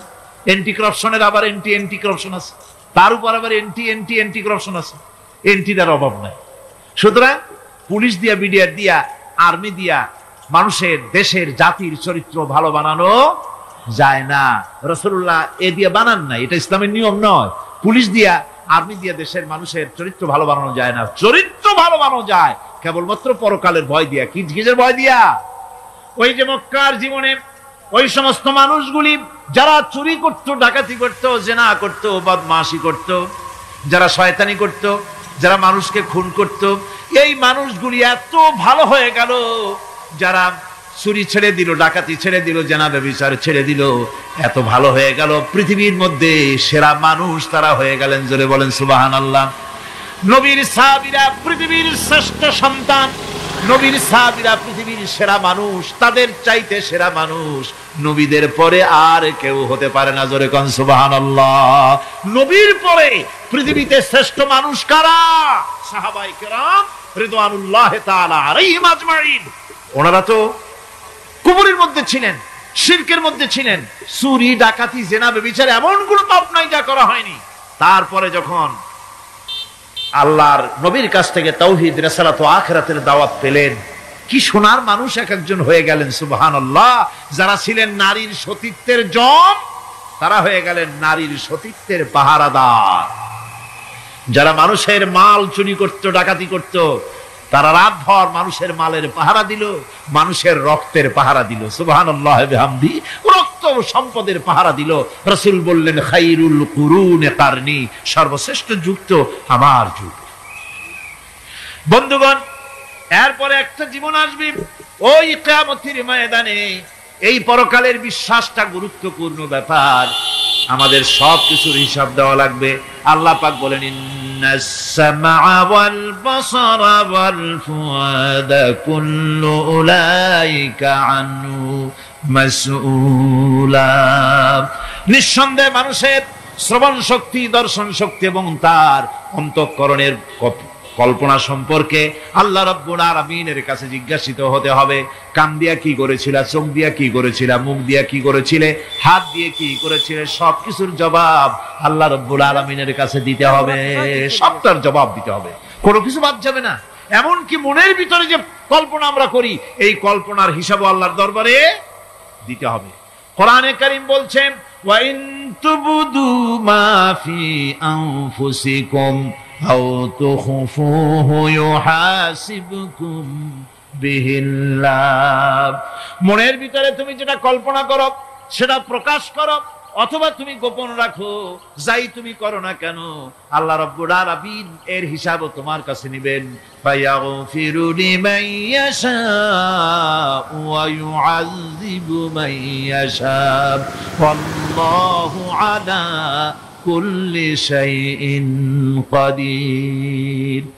মহান আল্লাহ পাক বলেন, করার পর তোমার মনের ভিতরে কি কল্পনা করেছিলে ওইটার হিসাব আমি নেব। হিসাব নেওয়ার পর যারে খুশি ক্ষমা করে দেব, যাকে খুশি শাস্তি প্রদান করব। সবকিছুর উপরে আল্লাহ রাব্বুল আলামিন শক্তিমান, সব তিনি করতে পারেন, সমস্ত কুদরত রয়েছে তার। সুতরাং মানুষদেরকে, আল্লাহর বান্দাদেরকে বিশ্বাস করতে হবে যে আমার কোনো কথা বাদ যাবে না। কথাগুলি রেকর্ড হচ্ছে, কথা রেকর্ড হচ্ছে। আমি যে ওয়াজ করতেছি এই কথাগুলি রেকর্ড হচ্ছে নাকি হচ্ছে না? অনেক টেপ রেকর্ডার রেকর্ড হচ্ছে, অডিও ভিডিও হচ্ছে। আজ থেকে 50 বছর পর যদি এই রেকর্ড বাজানো হয়, আমাকে যদি বলা হয় যে আপনি অমুক জায়গায় অমুক কথা বলেছেন, আমি যদি বলি না আমি কথা বলি নাই, তারপরে যদি রেকর্ড বাজানো হয়, তাহলে আমি কথা যে বলি নাই যদি বলি, তাহলে এটা ধরা পড়বে না? সেখানে ধরা পড়বে না? তাহলে এই মানুষের কথা প্লাস্টিকের ফিতায় রেকর্ড করে 50 বছর, 100 বছর, 200 বছর, 500 বছর যদি প্লাস্টিকের ফিতায় এটাকে চলচ্চিত্র করে অথবা টেপ রেকর্ডারে করে যদি ধরে রাখা যায়, এই বুদ্ধিটা কে দিলেন কত দেখি? সবাই কন্যা এই বুদ্ধিটা দিলেন কে? যে আল্লাহ রাব্বুল আলামিন মানুষের মাথায় বুদ্ধি দিলেন, যার দ্বারা সে মানুষের কথাবার্তা, অ্যাক্টিভিটি সব ধরে রাখতে পারে। সে আল্লাহ রাব্বুল আলামিন বুঝি আপনার আমার কথা এবং আপনার আমার অ্যাক্টিভিটিসকে তিনি বুঝি ধরে রাখতে পারবেন না কিয়ামত পর্যন্ত? পারবেন কি না? সেজন্য রব্বুল আলামিন বলেন, মা ইয়ালফিযু মিন কাওলিন ইল্লা লাদাইহি রাকীবুন আতীদ। সমস্ত কথা রেকর্ড হচ্ছে। সুবহানাল্লাহ কোন জোরে। সমস্ত কথা রেকর্ড হচ্ছে, একটা কথাও বাদ যাবে না। মুখ আছে বলেই কথা বলবেন তা না, হিসাব করে কথা বলতে হবে। গীবত গাওয়া যাবে না, মিথ্যা কথা বলা যাবে না, মিথ্যা ওয়াদা করা যাবে না। মিথ্যা ওয়াদার তো মৌসুম এসে গেছে। কি কোন বোঝেন কথা? হ্যাঁ, মিথ্যা ওয়াদার মৌসুম এসে গেছে। এখন মৌসুমে বাহার মিথ্যা বলার। কত সুন্দর সুন্দর ওয়াদা, সোনা দিয়া রাস্তা বানায় দেব। অভুক্ত মানুষদের বলা হয় না খাইয়ে মরবেন না, কিন্তু কি খেয়ে মরবে তাও কয় না। আমরা যদি যাইতে পারি তাহলে মটকির মতো রসগোল্লা বানাই, গরুর গাড়ির চাকার মতো জিলাপি বানাই, খাইতে গিয়ে হা করে চিত হয়ে থাকবে। কত রঙিন রঙিন কথা। মিথ্যা ওয়াদার সময় এসেছে। ভাইরা আমার, পরকাল যদি বিশ্বাস করে সেই ব্যক্তি কিছুতেই মুখ আছে বলেই যা খুশি বলবে না, পরনিন্দা করবে না, পরচর্চা করবে না, হাত আছে বলেই যা তা লিখবে না। ঘটনা হইল একটা, লিখলো আর একটা। কলম একটা আছে বলেই যা খুশি তা লেখা যায় না, মুখ আছে বলেই যা খুশি তা বলা যায় না, চোখ আছে বলেই যা খুশি তা দেখা যায় না। গরু খাওয়া জায়েজ করা হয়েছে বলে গরুর লেজ থেকে মাথা পর্যন্ত পাইকারি দরে সব খাওয়া যায় না। গরু খাওয়া হারাম না হালাল? হালাল। পাইকারি দরে লেজ থেকে মাথা পর্যন্ত সব খাওয়া হালাল না। ওর মধ্যে আল্লাহ কিছু হারাম রেখে দিছে, সেগুলোকে বাইসে খাইতে হবে। আল্লাহ দেখতে চান পাইকারি দরে জম্মের খাওয়া খাও, না আমার হারাম গুলি বাদ দিয়ে খাও, নিষেধ করা গুলি বাদ দিয়ে খাও। মুখ আছে বলেই যা খুশি তা বলা যাবে না, কান আছে বলেই যা খুশি তা শোনা যাবে না, চোখ আছে বলেই যা খুশি তা দেখা যাবে না, হাত পা আছে বলেই যা খুশি তা করা যাবে না। সবটার পেছনে আল্লাহ রাব্বুল আলামিনকে ভয় করা লাগবে। মহান আল্লাহ রাব্বুল আলামিন বলে, বান্দারে তোমার সমস্ত কার্যাবলী, এমনকি তোমার চাহনিটা পর্যন্ত কার দিকে কি নিয়তে তাকায়ছো কেউ জানে না, আমি আল্লাহ রাব্বুল আলামিন জানি। وَيَعْلَمُ خَائِنَةَ الْأَعْيُنِ وَمَا تُخْفِي الصُّدُورُ। তোমার অন্তঃকরণ কি জিনিস গোপন করে, আর তোমার চক্ষু কি লুকোচুরি খেলে, আমি টের পাই। সুবহানাল্লাহ বিহামদি। চশমার ফাঁক দিয়া কি দেখো, কারে দেখো, কি নজরে দেখো, সানগ্লাস পরিয়া কেউ ঠিক পায় না, আমি ঠিক পাই। সুবহানাল্লাহ, জোরে কোন সুবহানাল্লাহ। সুতরাং চোখের নজরের হিসাব হবে, হাতের কাজের হিসাব হবে, পায়ের চলার হিসাব হবে, আপনার বলার হিসাব হবে। মুখে যা বলেছেন, যা করেছেন, হাত পাও দিয়ে যা করেছেন, সবকিছুর হিসাব হবে কিয়ামতের দিন। আল্লাহর দরবারে সবকিছু উপস্থিত হবে, কোন জিনিস বাদ পড়বে না।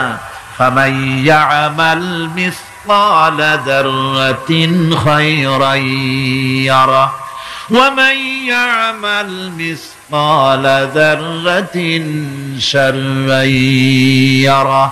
ছোট্ট একটা ভালো কাজ যদি করো, তাও হাজির করা হবে সামান্যতম ভালো কামও তোমার বাদ পড়বে না।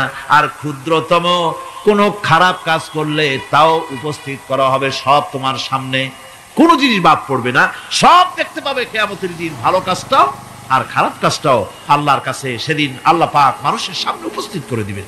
আল্লাহ পাক বলছেন, সেদিন এই জমিন, তার ভিতরে যা লুকায়িত ছিল, জমিন সব বের করে দেবে। কান্নাহুম জারাদুম মুনতাশির। টিড্ডি, ফড়িংগুলি, পোকাগুলি মাটির থেকে যেমন বেরোয়, এ মাটির ভিতরে যা আছে কিয়ামতের দিন সব মাটি বের করে দেবে।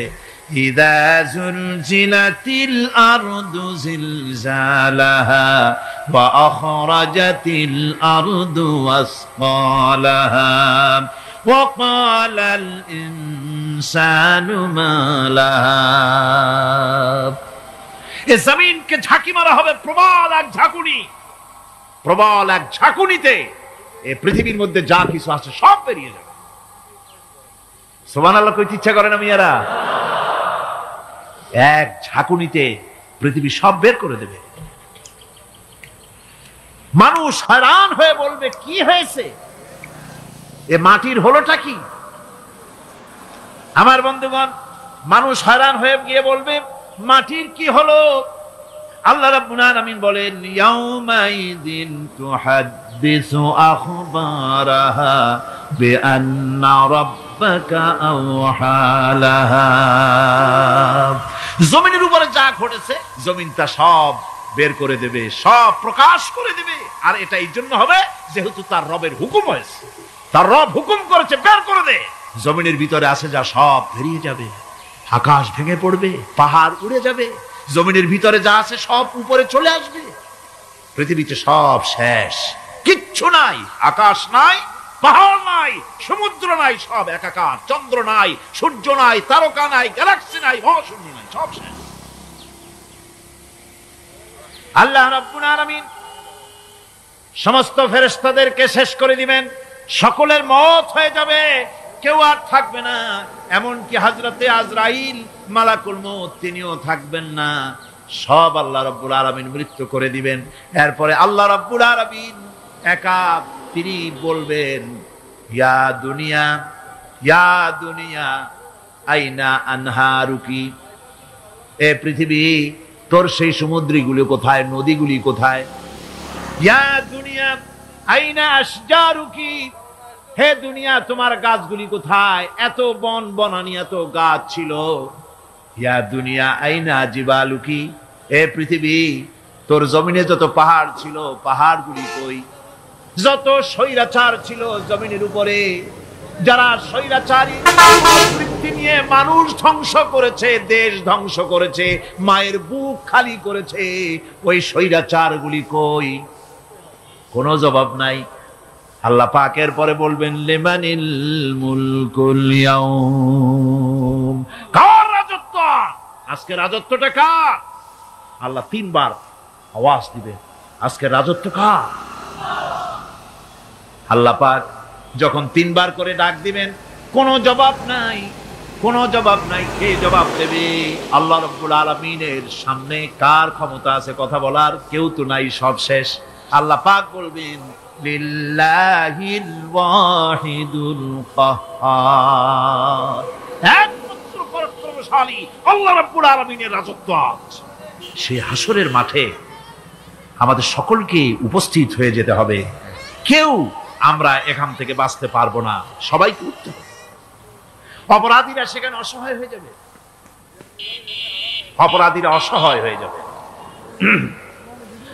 আল্লাহ পাক বলেন ফাইযা জাআতিস সাখাতু ইয়াওমা ইয়াফিরুল মারউ মিন আখিহি ওয়া উম্মিহি ওয়া আবিহি ওয়া সাহিবাতিহি ওয়া বানিহি।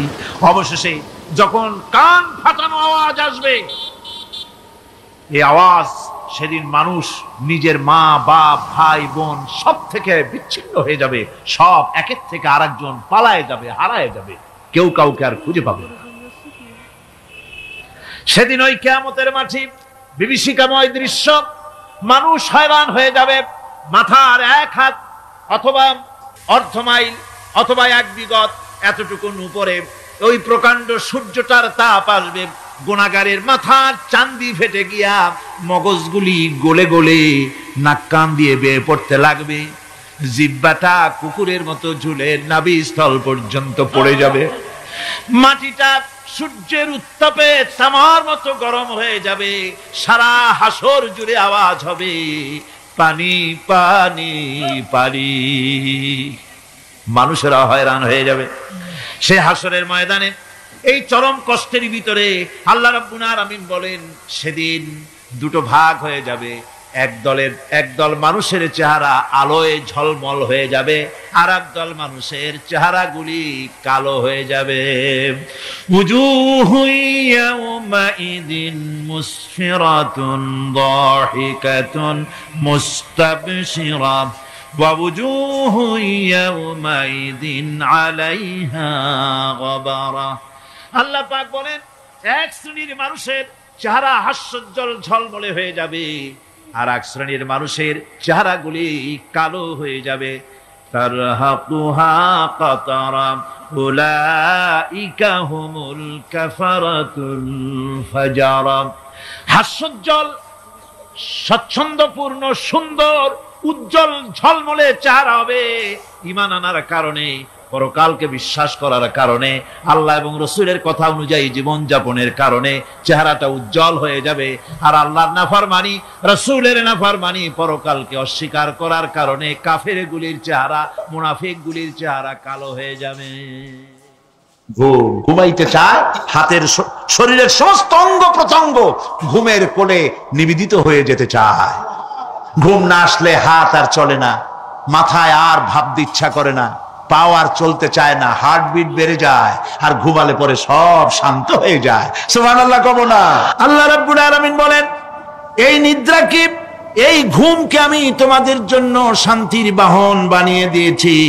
আলাম ইয়ারাউ আন্না জাআলনাল লাইলা লিয়াসকুনু ফীহি ওয়ান নাহারা মুবসিরান ইন্না ফী যালিকা লাআয়াতিন লিকাওমি ইউমিনুন।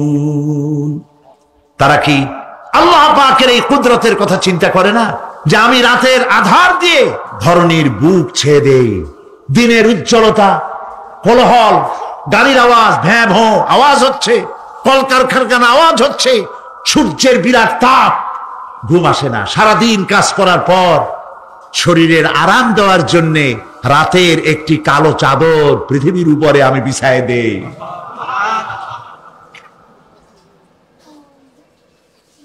আর মানুষ আরাম গ্রহণ করে, শুধু মানুষ না, সব প্রাণী আরাম গ্রহণ করে।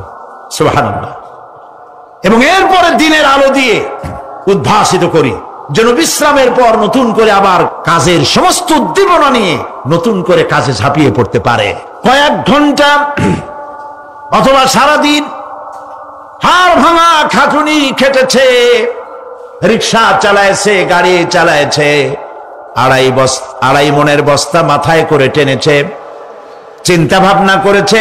এরপরে যখন এই লোকটি কয়েক ঘন্টা মাত্র নিদ্রা গেল, আরাম পেল, মস্তিষ্ক হালকা হয়ে গেল, হার্টবিট কমে গেল, হাতের পায়ের কর্মোদ্দীপনা বেড়ে গেল, নতুন করে আবার কাজ করার জন্য সুযোগ এসে গেল। দুনিয়ার মানুষকে কর্মক্ষম রাখার জন্য আল্লাহ পাক ঘুমকে বানিয়েছেন নিয়ামত। সুবহানাল্লাহ বলেন। ومن آياته منامكم بالليل والنهار وابتغاء من فضله।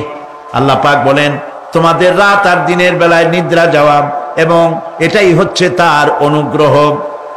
রাত আর দিনের নিদ্রা যাওয়ার পরে আমার অনুগ্রহ অর্থাৎ রিজেক তালাশ করার জন্য শরীরের ভিতরে, মনের ভিতরে, হাত পায়ের মধ্যে কর্মের উদ্দীপনা আমি তোমাদের দিয়ে দেই। মহাবিজ্ঞানী আল্লাহ রাব্বুল আলামিনের এই বিশাল কুদরত এবং দয়া, যে মানুষকে তিনি ক্লান্তি দূর করার জন্য তিনি ঘুম দিয়েছেন, আলহামদুলিল্লাহ বলি। অনেক মানুষ আছে ঘুমাইতে পারে না, ঘুমাবার জন্য ফেনার গান খায়, ঘুমাবার জন্য ভ্যালিয়াম খায়, সিরাক্সিন খায়, রিল্যাক্সিন খায়, কত অক্সিজেন, অক্সিজেন, কত কিছু খায়, তারপরেও ঘুম আসে না। এই ঘুম যার আসে না, বিরাট নিয়ামত থেকে বঞ্চিত। ঘুম একটি নিয়ামত, আলহামদুলিল্লাহ বলি, বিশাল নিয়ামত ঘুম। আল্লাহ যে সমস্ত নিয়ামত আমাদের জন্ম থেকে শুরু করে এ পর্যন্ত বডির মধ্যে দিছেন, মৃত্যুর আগে আল্লাহ যেন একটিও কেড়ে না নেন, বলি আমিন। আল্লাহ রাব্বুল আলামিনের পরে বলেন, وَجَعَلْنَا اللَّيْلَ لِبَاسًا وَجَعَلْنَا النَّهَارَ مَعَاشًا। আর রাতকে করেছি আচ্ছাদন, আবরণ, দিনকে রুজি কামাবার জন্য ব্যবস্থা করে দিয়েছি। দিনের বেলা রুজি কামাবেন, দিনের বেলায় ঘুমায় থাকবেন না। বহুত মানুষ আছে সকাল বেলায় ঘুম দিল, 12টা 1টা বাজে গেল। উর্দুতে ছোটবেলায় পড়েছিলাম, জিসনে সোয়া উসনে খোয়া, যে ঘুমাইলো সব সর্বনাশ করলো।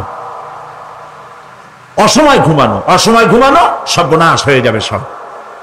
এই জন্য আল্লাহ পাক বলেছেন দিনটারে বানাইছি রুজি কামাবার জন্য। রুজি কামাও, রুজি কামানো এটা হচ্ছে ইবাদত। রুজি কামানো কি? হালাল রুজি কামাবেন, ইবাদত। আপনি যে আপনার স্ত্রীকে একটা ব্লাউজ কিনে দেন, কাপড় চোপড়, প্রয়োজনীয় কসমেটিক্স কিনে দেন, আপনি যে বাজার ঘাট করেন, সব হালাল পয়সা যদি হয় সাদকা দেওয়ার মতো সমান সওয়াব হবে। রুজি কামাইতে হবে, এটা আল্লাহ পাকের হুকুম, রুজি কামাও। ফাইদা কুদিয়াতিস সালাত ফান্তাশিরু ফিল আরদ ওয়াবতাগু মিন ফাদলিল্লাহ। সুবহানাল্লাহ বলে। নামাজ যখন শেষ হয়ে গেল, ফাইদা কুদিয়াতিস সালাত, নামাজ যখন শেষ হয়ে গেল, ফান্তাশিরু ফিল আরদ, তখন জমিনে ছড়িয়ে পড়ো আর আমার অনুগ্রহ, রিস্ক অনুসন্ধান করো। সুবহানাল্লাহ। মসজিদে বসে বসে খালি তসবিহ টিপতে থাকো না, কাজের সময় কাজ করো। অফিস থেকে বলে আসছে জোহরের নামাজ পড়তে যাই, জোহরের নামাজ পড়িয়ে তারপর নফল পড়া শুরু করছে, এরপরে দোয়া দুরূদ পড়া শুরু করছে। 1 ঘন্টা অফিসের সময় নষ্ট করেছেন। ফরজ নামাজ, সুন্নত নামাজ পড়তে যতটুকু লাগবে এর থেকে বেশি সময় নিলে বেতন হালাল হবে না। আপনি মিথ্যা কথা বলে, মিথ্যা ছুটি নিয়ে দিনের কাজ করতে পারেন না। আপনার রুজি হালাল হইতে হবে। আপনার নফল নামাজ পড়া দরকার, রাত পড়ে আছে, রাতের বেলা গিয়ে জনমের মতো নফল পড়েন, কে নিষেধ করবে? মনে থাকবে কথা। ওয়াজআলনা নাওমাকুম সুবাতা, আর আমি তোমাদের জন্য ঘুমকে করেছি শান্তির বাহন। মানুষের অঙ্গ প্রত্যঙ্গ প্রত্যেকটির কাজ ভিন্ন, প্রকৃতিও ভিন্ন। চোখ দেখে, কান শোনে, জিহ্বা স্বাদ গ্রহণ করে, নাক শোনে, নাক শোখে, মস্তিষ্ক চিন্তা ভাবনা করে। এ হলো প্রকৃতি। আর প্রত্যেকটি অঙ্গ প্রত্যঙ্গের রুচি আলাদা, কর্তব্যের মধ্যে বিরাট বৈষম্য।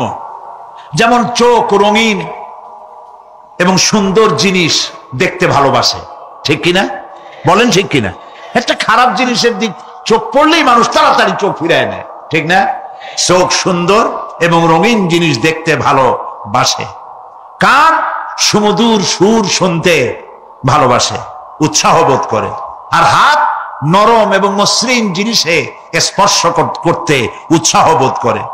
নাক আতরের গন্ধ শুঁকতে ভালো লাগে। আর মন নতুন নতুন রঙিন ভাবনা ভাবতে চেষ্টা করে। বাড়ি বানাবো, বিল্ডিং বানাবো, ইন্ডাস্ট্রি করব, ছেলে বিয়ে দেবো, মেয়ে বিয়ে দেবো, অমুক জায়গায় বিরাট লোকের কাছে। ভাবতে ভাবতে ভাবের সাগরে হারিয়ে যায়। আর ভাবনার ভিতরে খেয়ালে যদি কেউ পোলাও পাকায়, বাস্তবে তা হোক আর না হোক, খেয়ালে মনে মনে যদি কেউ পোলাও পাকায়, তাহলে ঘিয়ের দাম যাই হোক না কেন তাতে কিছু আসে যায় না। মানুষ রঙিন রঙিন ভাবনা ভাবতে খুব মজা পায়। তাহলে আমি কি বুঝাইতে চাইলাম? চোখের কাজ, নাকের কাজ, মুখের কাজ, কানের কাজ, মনের কাজ, প্রত্যেকটি অঙ্গ প্রত্যঙ্গে ভিন্ন ভিন্ন কাজ আছে, ভিন্ন ভিন্ন রুচি আছে। প্রিয় ভাই সব, হযরত ওমর ফারুক রাদিয়াল্লাহু তাআলা আনহু তিনি একবার মসজিদ নববীর মধ্যে দেখলেন ফজরের সময়, জোহরের সময় তিনি দেখলেন ফজরে যাদের দেখলাম এক জায়গায় বসা 5-7টা লোক, জোহরে তো তাদেরই দেখতেছি। আসরের সময় দেখলেন ওইখানে বসা, মাগরিবেও দেখলেন, এশায়ও দেখলেন। এশার নামাজের পর তিনি প্রশ্ন করলেন, তোমরা কারা? বলল যে আমরা হলাম দূরের থেকে আসছি, মসজিদে নববী শ্রেষ্ঠ মসজিদ, এখানে বসে বসে আল্লাহর জিকির আজগার করি। তো আল্লাহর জিকির আজগার করো, নামাজ পড়ো, খাও কি? কাজে কিছু লোক আছে ওরা মেহেরবানি করে রান্না করে আনিয়া আমাদের খাওয়াইয়া যায়। হযরত ওমর ফারুক রাদিয়াল্লাহু তাআলা আনহু বললেন, তাহলে তো তোমার চাইতে, তোমরা যে কয়েকজন এখানে বসে ইবাদত করো, তোমাদের চাইতে ওই ব্যক্তি অনেক উত্তম যে নিজে রুজি কামাই করে তোমাদের খাওয়ায় যায়। তোমরা তো অলস। শুনে রাখো, নামাজের সময় ছাড়া আগামীকাল এই জায়গায় যদি বসা দেখি, ব্যাট মেরে বের করে দেবো মসজিদ নববী থেকে। ইসলাম কাজের প্রতি উদ্দীপনা দিয়েছে, ইসলাম কাজের ট্রেনিং দিয়েছে। সুবহানাল্লাহ বলে কাজ করো আর খাও। বসে বসে বাপের বোঝা হইও না। আমাদের দেশে বহু পোলাপান আছে, বাপের হোটেলে খায় আর মসজিদে গিয়া ঘুমায়। খুব সহজ কাম। কেন এরকম করো বাবাজি? কয় চাকরি পাই না। আচ্ছা চাকরি পাও না, চাকরি তো আমাদের দেশে এক সোনার হরিণ। অথর্ব মন্ত্রীর অথর্ব ভাগ্না চাকরি হয়ে যায়, কিন্তু ফার্স্ট ক্লাস ফার্স্ট হয়েছে এমএতে, চাকরি হয় না। এটা দেশের কপাল, এটা দেশের দুর্ভাগ্য। কিন্তু চাকরি পাও নাই বলে বাপের ঘাড়ের বোঝা হয়ে থাকবা। বউতে তোমার ঘুম দেখা বউ একা একা কানবে, আল্লাহ কোন উল্লুকের সাথে বিয়ে হইল আমার, সারাদিন ঘুমায়। প্রিয় ভাই সব, চাকরি পান নাই তো অসুবিধা কি? আপনি বাসের ড্রাইভার হন, আপনি সিনেমা দান বেছেন, আপনি জমিন চাষ করেন। জমিন চাষ করা লজ্জা। এই পৃথিবীর প্রথম মানুষ আদম আলাইহিস সালাম জমিন চাষ করেছেন। ইদ্রিস আলাইহিস সালাম দর্জিগিরি করেছেন। দাউদ আলাইহিস সালাম কর্মকার হয়ে লোহা দিয়ে অস্ত্র তৈরি করেছেন। নবী করিম সাল্লাল্লাহু আলাইহি ওয়াসাল্লাম ব্যবসা করেছেন। কাজী বেকার যুবকদেরকে বলতে চাই, বাপ আর শ্বশুরের বোঝা হয়ে থাকার মতো লজ্জার জিনিস আর কিছুই নাই। বাপের কামাই খাওয়া লেখাপড়া শেখার পর তোমার জন্য জায়েজ নাই। কাজ করো, কাজের অভাব নাই, হালাল কাজ করো, রুজিতে আল্লাহ বরকত দিয়ে দিবেন। আমার দেশের জমিন এত ভালো, বলার আগেই কোন সুবহানাল্লাহ। সার মার লাগে না, যেখানে সেখানে লাঙ্গল শাবলের দরকার নাই। আঙ্গুল দিয়ে মাটি খুঁচিয়া ঘরের কোনায় আঙ্গুল দিয়ে মাটি খুঁচিয়া কদুর বিচি লাগাই দেন। 3 দিন পরে 2 পাতা, 6 দিন পর লতা, 10 দিন পর ফুল, 2 সপ্তাহের মাথায় কদু। সুবহানাল্লাহ। এই আল্লাহর দেওয়া এত সুন্দর কদু খাইয়া কয় সাদের লাউ বানাইলো বই রেখে, তো একটু আলহামদুলিল্লাহ কইল না। জমিন উর্বর। ওয়াজাআলা বাইনাকুম মাওয়াদ্দা, আর তোমাদের মধ্যে আল্লাহ পাক ভালোবাসা সৃষ্টি করেছেন। এই কথা বলার এর ব্যাখ্যা কি? ভালোবাসা সৃষ্টি করেছেন এর ব্যাখ্যা এরকম হতে পারে, কয়েক রকম। আমি যেটা জেনেছি সেটি হচ্ছে এরকম, ভালোবাসা সৃষ্টি হওয়ার তো কথা ছিল না। এক পর্যায়ে ভালোবাসা থাকবে কোন একটি বিশেষ সময়, বাকি সব সময় ঝগড়া হবে, এটাই হওয়া স্বাভাবিক ছিল। ধরুন মেয়ের বাড়ি চট্টগ্রাম, ছেলের বাড়ি বরিশাল। মেয়ে শুটকি খেতে খুব পছন্দ করে, ছেলের গন্ধও সহ্য করতে পারে না। ছেলে বলে খড়ে জাত দে, আর মেয়ে বলে খড়ে জাত দে, আর ছেলে বলে যে কমে যাও। মানে একজন আর একজনের ভাষার সাথে মিল নাই। কথা ঠিক কিনা বলেন? ভাষার সাথে মিল নাই, রুচির সাথে মিল নাই। একজনের টক পছন্দ করে আর একজনের টক সহ্য করতে পারে না, আর একজনের শুটকি খায় আর একজনের শুটকি পছন্দ করে না। কাজে রুচি আর অভ্যাস ইত্যাদি দিয়ে সারাদিন স্বামী স্ত্রীর মধ্যে ঝগড়া হওয়া স্বাভাবিক ছিল, ঠিক না? আল্লাহ পাক বলেন সেখানে আমি এই স্বামী স্ত্রী যখন হয়ে যায় তখন দুজনের মধ্যে আমি ভালোবাসার সৃষ্টি করে দেই। আর সে ভালোবাসা এমন পর্যায়ে চলে যায়, স্ত্রী তার স্বামীর জন্য জীবন দিতে চায়, স্বামী তার স্ত্রীর জন্য জীবনের সবকিছু উজাড় করে দিতে চায়। ওয়াজআলা বাইনাকুম মাওয়াদ্দা, এরপরে সৃষ্টি করি রাহমা। ওই ভালোবাসা ছিল যৌবন কেন্দ্রিক, বিশেষ এক উদ্দেশ্যকে সামনে রেখে। কিন্তু যখন যৌবনে ভাটি লাগলো তখন ওই উদ্দেশ্য আর থাকলো না। তখন আল্লাহ পাক বলেন এই সময় তো দুজনের মধ্যে রাগারাগি খেসাখেসি ইত্যাদি হয়, স্বাভাবিক ছিল, কিন্তু তা হইল না। আমি রহমত দিলাম, করুণা দিলাম। এখন বুড়ারে ছাড়ে বাঁচে না, আর বুড়াও বুড়িরই ছাড়া বাঁচে না। তাও আমরা সুবহানাল্লাহ কব না। এইসব কথা শুনিয়া সুবহানাল্লাহ যদি বলানো লাগে কইয়া কইয়া, তাহলে তো বড় সমস্যার কথা। শুনলেন কি আর বুঝলেন না কি? প্রিয় ভাই সব, আমি বুঝতে পারছি আপনারা বলেন ঠিকই, তবে শুনতে শুনতে মোহমুগ্ধ হয়ে বলার সময় পান না। আলহামদুলিল্লাহ, বলি আলহামদুলিল্লাহ। তো আল্লাহ রাব্বুল আলামিন পরস্পরের মধ্যেই ভালোবাসা সৃষ্টি করলেন। এটি আল্লাহ পাকের আয়াত। এটা আল্লাহ পাকের কি বলুন? আয়াত মানে কি? নিদর্শন। আমার ভাইরা, আমার নিজের জীবনে এক দৃষ্টান্ত আমি প্রায় বলি লোকদেরকে। ছোটবেলায় মাদ্রাসা থেকে বাড়ি ফিরতেছি, তখন গয়নার নৌকা, লঞ্চ নাই, নৌকা। সেই নৌকা বিরাট লম্বা নৌকা, 4-5 জনে দাঁড় বায়, বড় বড় লম্বা লম্বা ধার, সিপ নৌকা, খুব লম্বা নৌকা। এই নৌকাগুলি প্যাসেঞ্জার বহন করে, স্টেশন আসতে পরে ঢোল পিঠায়, মানুষ এসে ওঠে।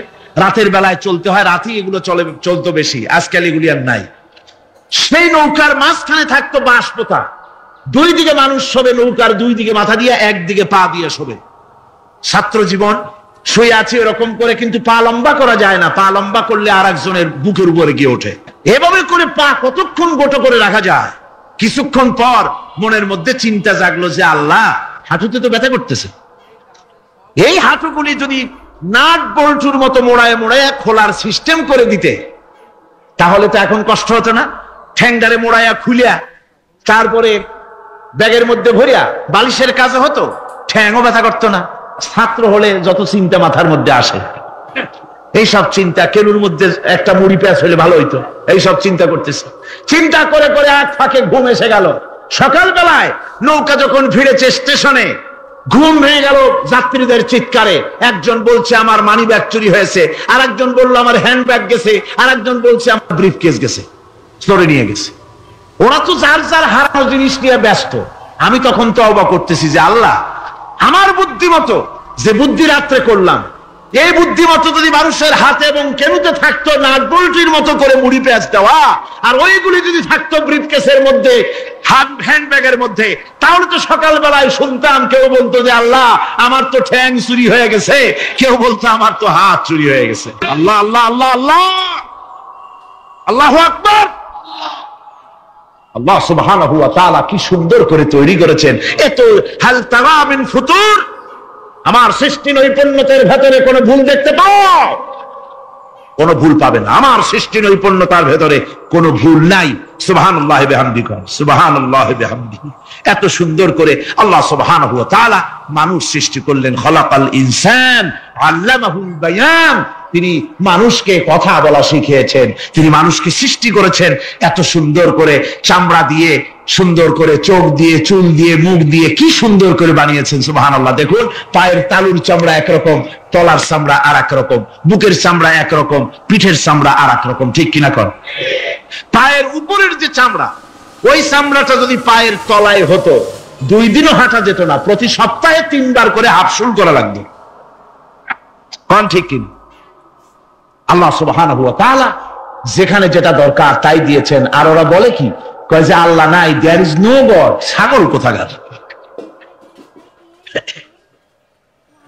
গ্যাগারিন বলেছেন, ইউরি গ্যাগারিন প্রথম মহাশূন্যচারী, মহাশূন্য পরিভ্রমণ করে এসে বললেন যে মহাশূন্যের লক্ষ লক্ষ মাইল পরিভ্রমণ করে এলাম। মহাশূন্যে হিন্দুরা যাকে ভগবান বলে, খ্রিস্টান যাকে গড বলে, মুসলমানেরা যারা আল্লাহ বলে, এই লক্ষ লক্ষ মাইলের কোন জায়গায় অস্তিত্ব দেখলাম। কিসের আল্লাহ, কিসের গড? নাউযুবিল্লাহি মিন যালিক। কত বড় ছাগল! তুমি দেখ আল্লাহ রে, তুমি তো নিজের শরীরই নিজে দেখো না। আমরা কি আমাদের নিজের শরীরটা দেখি? আয়নার সাহায্য ছাড়া হাতটা কেমন, হিপটা কেমন, ব্যাকটা কেমন, পেছনের উরুটা দেখতে কেমন, আজ পর্যন্ত আয়নার সাহায্য ছাড়া দেখতে পারি নাই। নিজের শরীরটাই দেখতে পারি নাই, আর এই শরীরের স্রষ্টাকে দেখতে চাই। সাহস তো কম না পাগলের। আল্লাহ সুবহানাহু ওয়া তাআলা তিনি মানুষকে সৃষ্টি করেছেন, কত সুন্দর করে তিনি বানিয়েছেন। একবার লক্ষ্য করে দেখো, শুকরিয়া আসবে আল্লাহর দরবারে, মাথা নত হয়ে আসবে। কি সুন্দর করে আল্লাহ পাক বানিয়েছেন। মানুষের শরীরে কিডনি লাগবে 2টি, কিডনি লাগবে 1টা। কিডনি কি? কিডনি হচ্ছে আপনার পেশাবকে ছেঁকে বের করে দেয়, একটা দারুণ জিনিস আপনার শরীরের জন্য। কিডনি যদি ইনঅ্যাক্টিভ হয়ে যায়, হাত পায়ে পানি এসে হাত পা ফুলে আপনি মৃত্যুর দিকে এগোতে থাকবেন। এই কিডনি, এই ছাকনি মাত্র 1টা হলে চলে, কিন্তু আল্লাহ পাক ছাকনি, এই কিডনি দিয়েছেন 2টো। কটা দিলেন? 2টো। একটা যদি কখনো ডিসঅর্ডার হয়ে যায়, আর একটা দিয়ে যেন আমার বান্দা কাজ চালায় নিতে পারে। সুবহানাল্লাহ বিহামদিহি, সুবহানাল্লাহ। চোখ তো একটা হলেও হয়, কিন্তু আল্লাহ চোখ দিলেন 2টো। কটা দিয়েছেন? 2টো চোখ দিয়েছেন, 2টো কান দিয়েছেন। আমি অবাক হয়ে গিয়েছি যখন আমার ছেলের চিকিৎসা চলতেছিল সিঙ্গাপুর মাউন্ট এলিজাবেথ হসপিটালে। 7টা অপারেশন হয়েছে।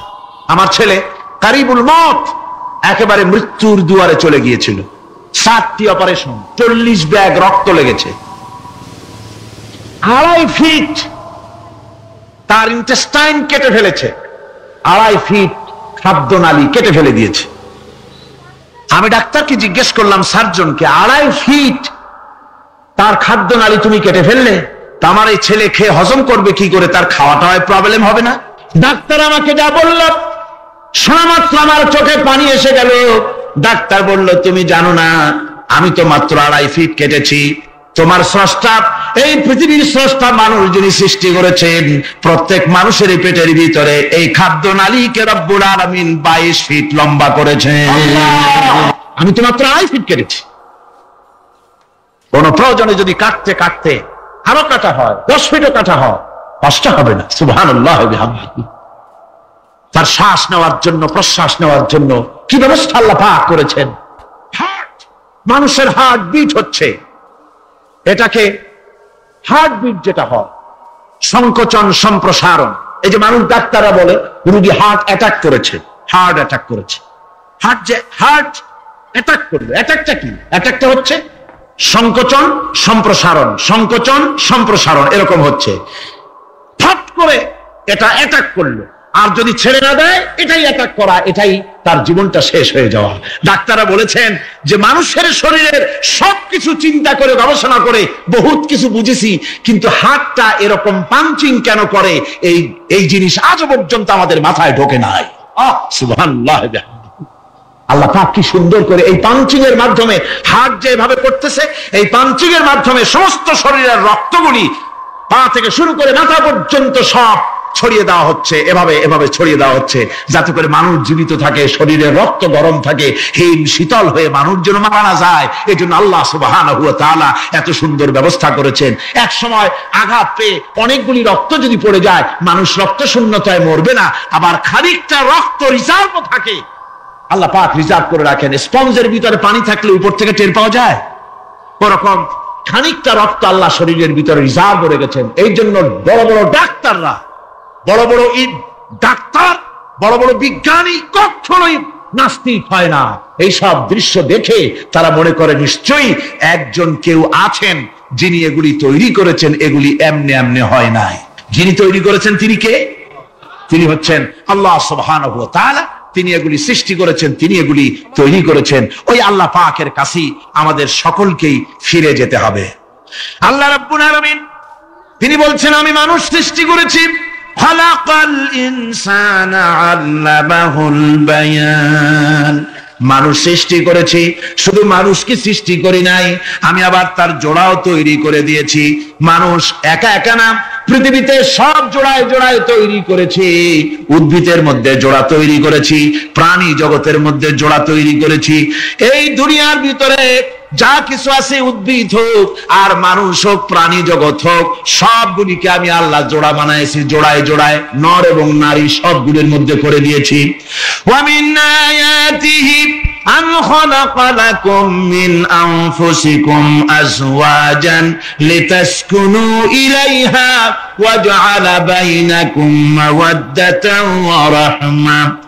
আল্লাহ রাব্বুল আলামিন বলেন, আমার অগণিত নিদর্শনের ভিতরে এটাও একটি নিদর্শন যে আমি তোমাদের থেকে তোমাদের জোড়া তৈরি করেছি, তোমাদের স্ত্রীদেরকে তৈরি করেছি, যাতে করে তোমরা তাদের কাছে শান্তি পাও। আর তোমাদের মধ্যে ভালোবাসা সৃষ্টি করেছি, মহব্বত সৃষ্টি করে দিয়েছি। আর পরিণত বয়সে এই মহব্বতকে আমি আল্লাহ করুণার সহৃদয়তায় পরিণত করে দেই। তোমার থেকে তোমার জোড়া নারী সৃষ্টি করেছি, স্ত্রী। সেই স্ত্রীর কাছে তুমি তোমার স্বস্তি শান্তি ফিরে পাবে। আর যখন বৃদ্ধ হয়ে যাবে, তখন এই ভালোবাসাটা আমি করুণা আর মহব্বতের মধ্যে পয়দা করে দেই। এর দ্বারা, এই ভালোবাসা এবং মহব্বতের মাধ্যমে সন্তান সন্ততি পৃথিবীতে আসে।